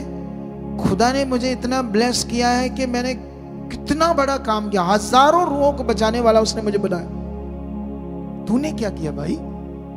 तुझे तो सिर्फ यूट्यूब पर बैठकर लोगों का विरोध करना आता है ना, ऐसे लोगों को। तो आज आपको समझ आ गया ना ये कार्ड बनना कितना जरूरी है। क्योंकि इसका बनने का मतलब, मैं तो फिर लाइव बोल रहा हूं, ये बनना जरूरी है। जरूरी है सारे मेंबर्स का बनाओ, ताकि जब तुम्हारा कोई भी मेंबर नहीं आएगा, हम ये एक अपने ऊपर नई सिरदर्दी ले रहे। सिरदर्दी का मतलब हमने देखा पिछले दिनों में हजारों लोग आ रहे हमारे पास। कब कौन पता नहीं। जब हमने पिछले रजिस्टर को देखा जो 6 महीने पुराने निकाल कर कॉलें करके देखी, किसी का नंबर बंद है। कोई कहता नहीं हमने नहीं आना, हम तो बस चंगाई के लिए आए, हम अपने धर्म में चले गए, हमें कॉल ना करना, है ना। वो सही समय उन पर वर्क नहीं हुआ और हालातों में चले जाएंगे, वो प्रॉब्लम में चले जाएंगे। कितनों को बात समझ आती है? बताओ क्या है? समझ आ रहा कि नहीं समझ आ रहा? तो इसीलिए इन बातों पर आपने ध्यान देना है। फैन क्या होता है? अच्छा, फोन। ये बात सीख लो, इन कार्ड को बहुत जरूरी है बनाना, तभी हम अच्छे से वर्क कर पाएंगे। हमें समझ आएगा कौन आ रहा कौन नहीं आ रहा। क्योंकि शरीर देखो, वो जो सिखा रहा है, इतना अपने आप को आत्मिक समझता है, वो वचन में इतनी गड़बड़ कर रहा है, अपने आप को धार्मिक समझ रहा है। तो जो अभी नए बेचारे आ रहे हैं, उनको क्या पता परमेश्वर का किंगडम क्या है, आत्मा में चलना क्या है। उनको तो टाइम लग जाता है बढ़ने में। कई लोगों को दो मैंने देखा, हमारे पास बॉर्न क्रिश्चियन आते हैं, हमारे पास 5 साल 10 साल प्रभु में चलकर आते हैं, अभी भी नहीं उन्हें पता आत्मा में चलना क्या है बेचारों को। तो वो लोगों का क्या होगा? सोचो। ये सीखो आप लोग। इसीलिए जो ज्ञान सीखते हो उसे रिपीटली सुनो, दोबारा सुनो, ताकि आप बढ़ पाओ। समझ आया कि नहीं समझ आया? तो अब इसे बनाना इसीलिए जरूरी है क्योंकि जितना, जैसे तुम कोई नंबर याद रख सकते हो मुंह में? क्यों लिख कर रखते हो? कोई बात लिख कर क्यों रखते हो? बोलो, क्यों रखते हो लिख कर?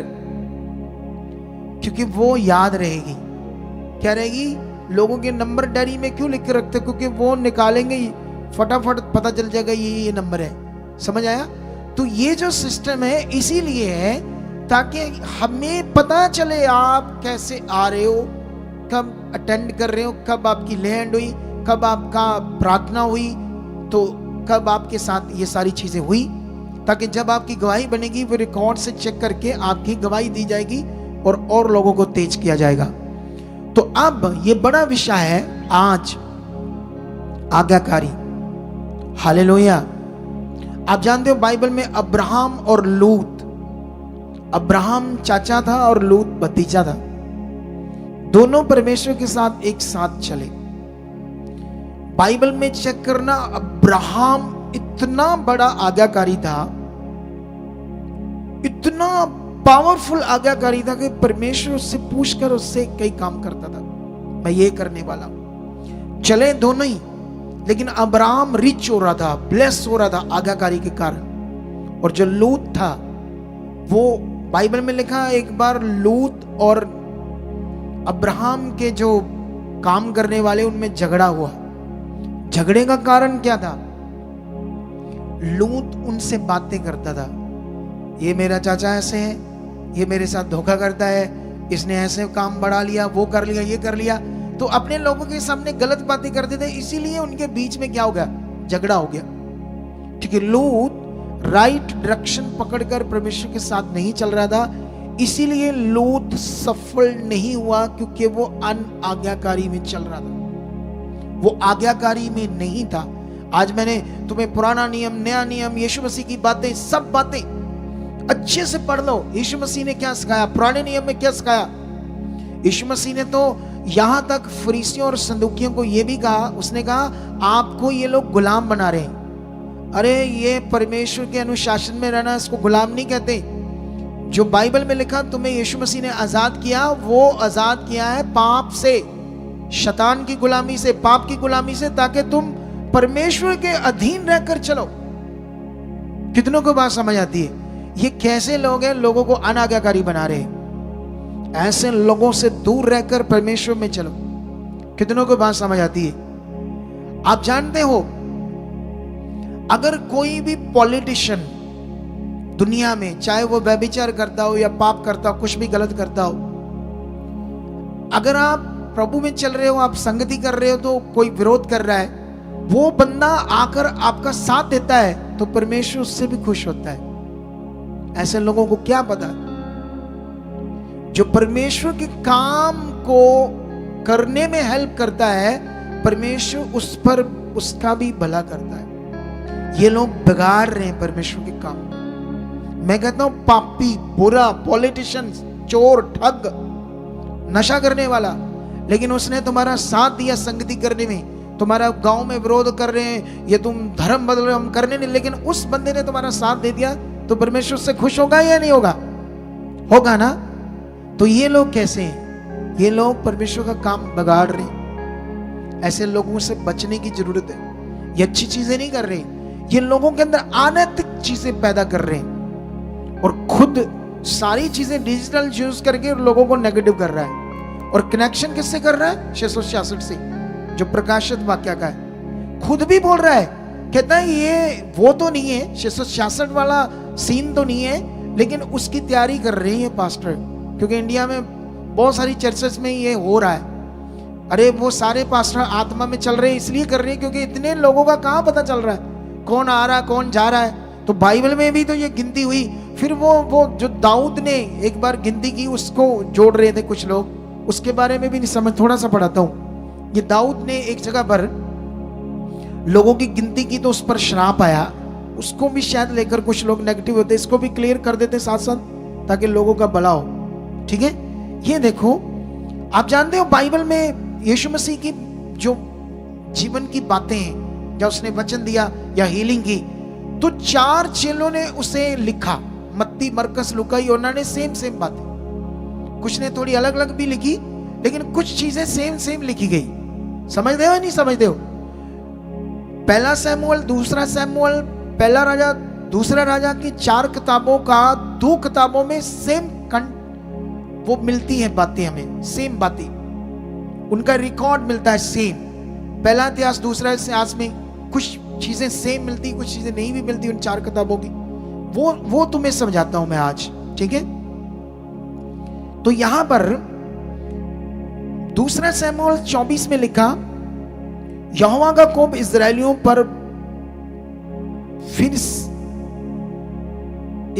पर फिर भड़का, और उसने दाऊद को उनकी हानि के लिए कहकर उभारा, इस्राएल और यहूदियों की गिनती ले। ठीक है, अब ये वचन अगर हम ऐसे लें जैसे ये लिखा है, तो फिर दाऊद का तो कोई कसूर नहीं। बोलो,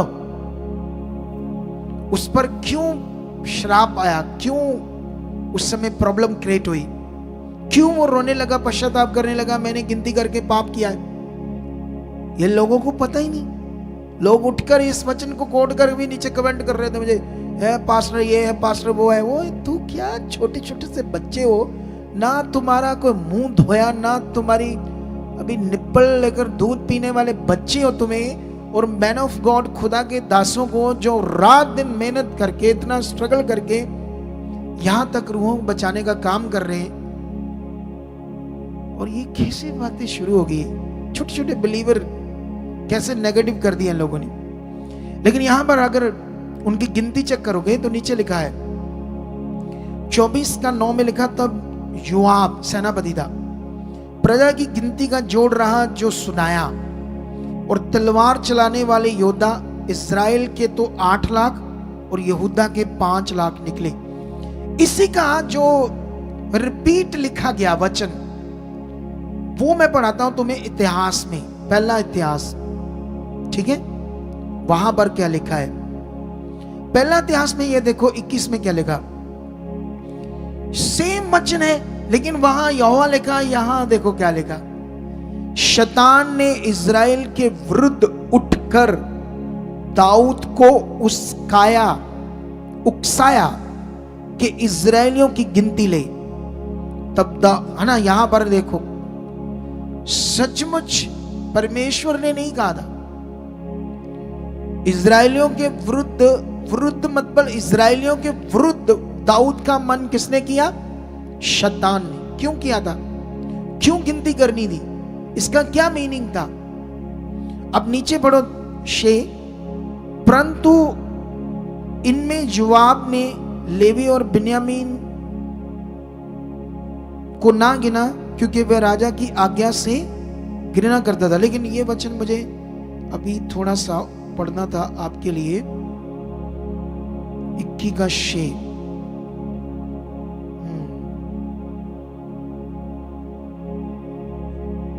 यहां गिनती कहां लिखी है इसकी? ऊपर लिखी है 5 में। तब जोआब ने प्रजा की गिनती का जोड़ दाऊद को सुनाया, और सब तलवार चलाने वाले पुरुष इज़राइल के तो 11 लाख और यहूदा के 4 लाख। गिनती में भी गड़बड़ होगी यहां पर। वैसे ये सही वाला है, इज़राइली 11 गोत्र थे और यहूदा एक कुल था, एक गोत्र कुल था। और जानते शैतान ने क्या उकसाया था दाऊद को कि इज़राइली जो है ये एक होकर तेरे ऊपर हमला करेंगे और तुम्हारे कुल को खत्म कर देंगे। तो गिनती कर वो कितने, तेरे पास कितने हैं, ताकि उनका तू नाश कर सके, अपने लोगों का ही। जब उसे समझ आया कि मैं ये क्यों अपने भाइयों के लिए सोच रहा हूं बुरा, तो फिर उसके बाद उसने पश्चाताप किया। ये ऐसे लिखा तो नहीं है, लेकिन ट्रांसलेटर की ये कोई गलती हमें मिल रही है तो ये मीनिंग समझ सकते हैं क्या हुआ था। सच मैंने कई जगह पर आपको वचनों को ट्रांसलेटर ठीक करके समझाया चीजें, तो यहां पर क्लैरिटी मिलती है कि वो इजरायली के 11 कुलों में इतने ज्यादा लोग थे लड़ने वाले, और इसके कुल में 4 लाख थे, उधर 11 लाख थे। तो उसको डर था, उसके दिमाग में शैतान ने डाला था, कुछ ऐसी चीज हुई। लेकिन उसके बाद उसने पश्चाताप किया। परमेश्वर ने उसे कहा तू अब गुनाह किया है तो इसका तुम्हें भुगतना पड़ेगा। अब वहां पर और भी गड़बड़ लिखा है, लेकिन अभी मेरा टॉपिक नहीं है। बस इतना मैं समझा दूं, इस वचन को भी सोचते होंगे वो लोग कि ये देखो लिखा है, जबकि पूरा पुराना नए नियम में गिनती लोगों की आ रही है। इवन के जब मूसा 40 लाख लोगों को साथ काम कर रहा था, परमेश्वर का 40 लाख लोगों को चला रहा था, बहुत झगड़े रगड़े चीजें गड़बड़ हो रही थी।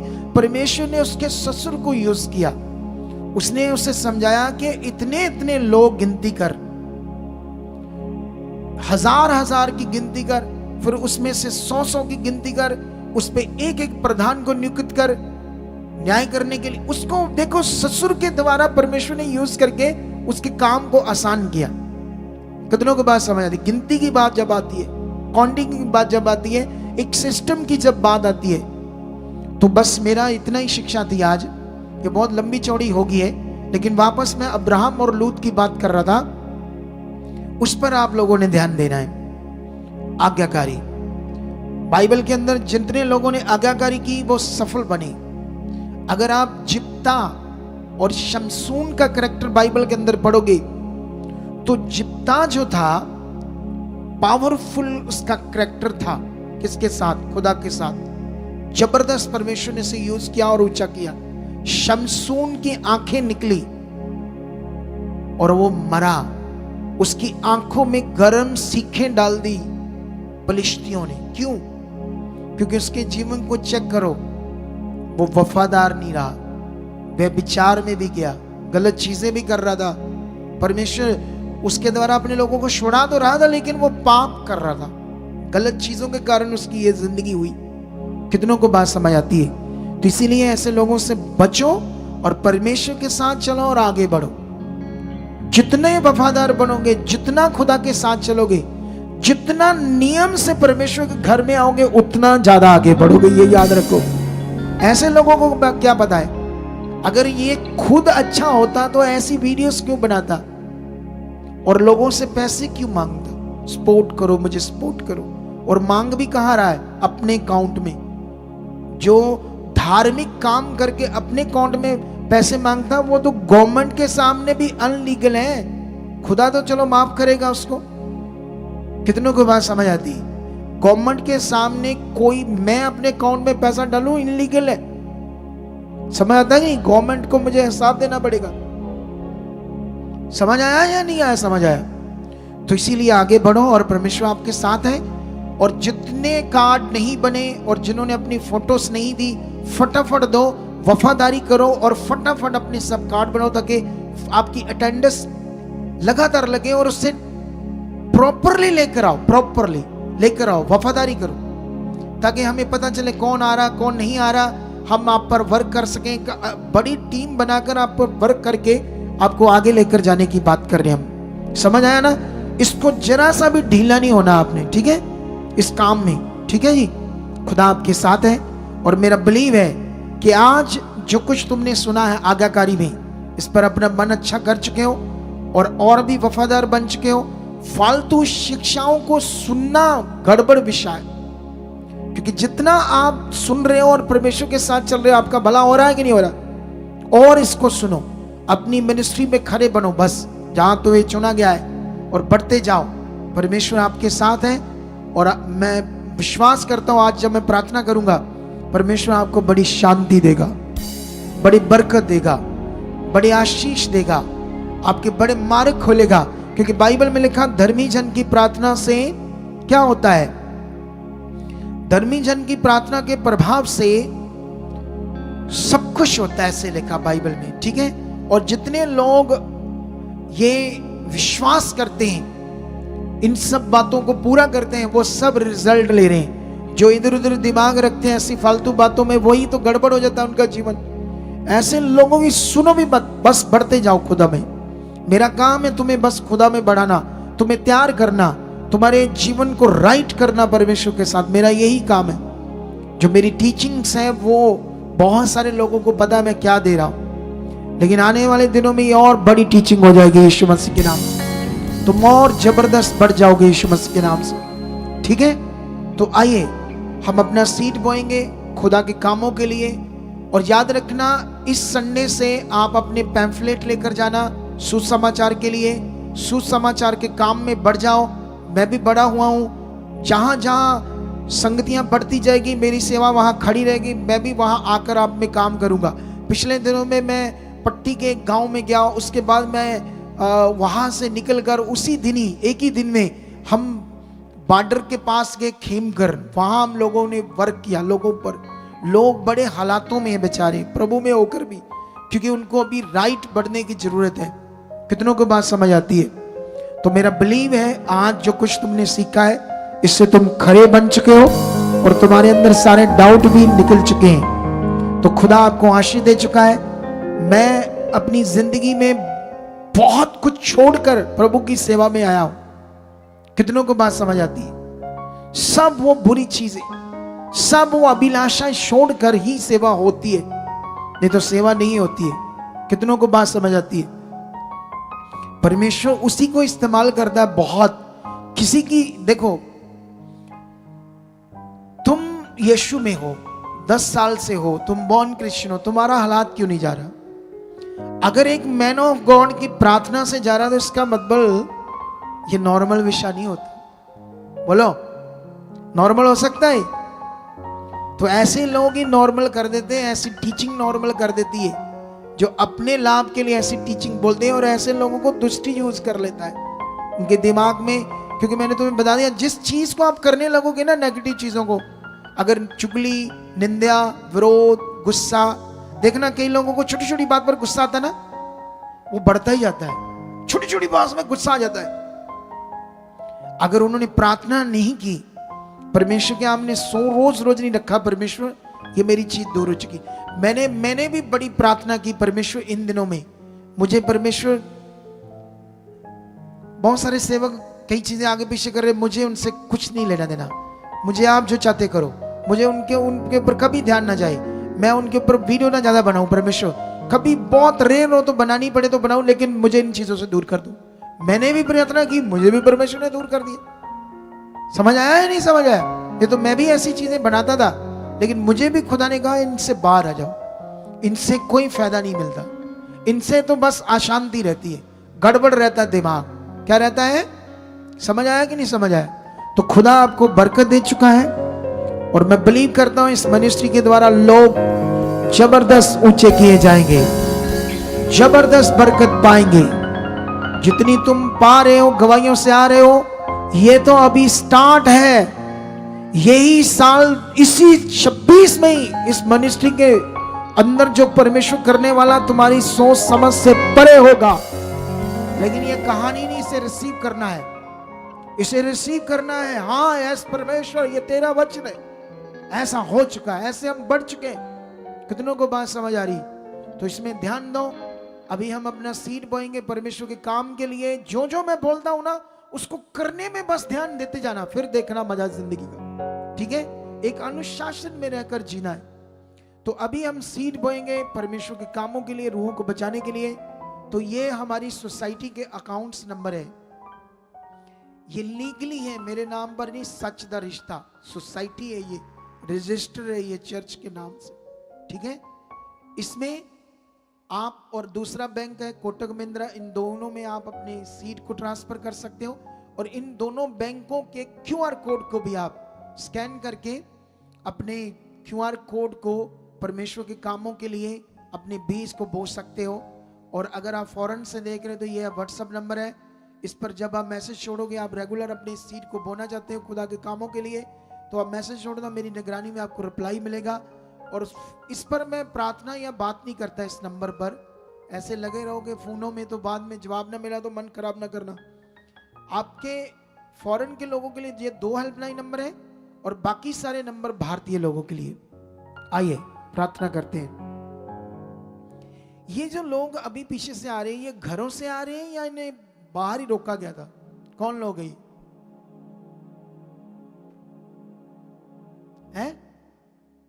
बाथरूम करने के देने बाहर ही रोक दिया, तो क्या फायदा इनके आने का? इन्हें सिस्टम दो बेचारों को, इनका भला हो जाए।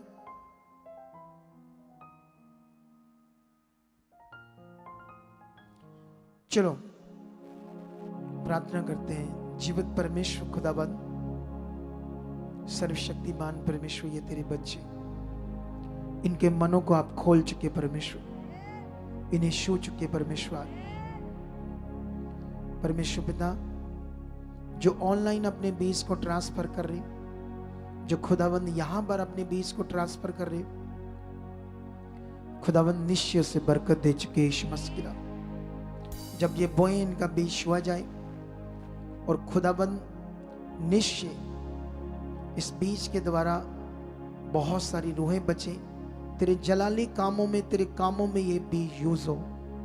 बड़े बड़े रिवाइवल मीटिंग्स में, ब्रांचेस खोलने में, सब कामों में परमेश्वर ये तेरा बीज यूज हो, ताकि तेरा नाम ऊंचाओ, लोग बचाए जाएं, रूहें बचें, और जो बोने वाले खुदा, उन्हें इस बीज का 100 गुना फल आप दे चुके यीशु नाम।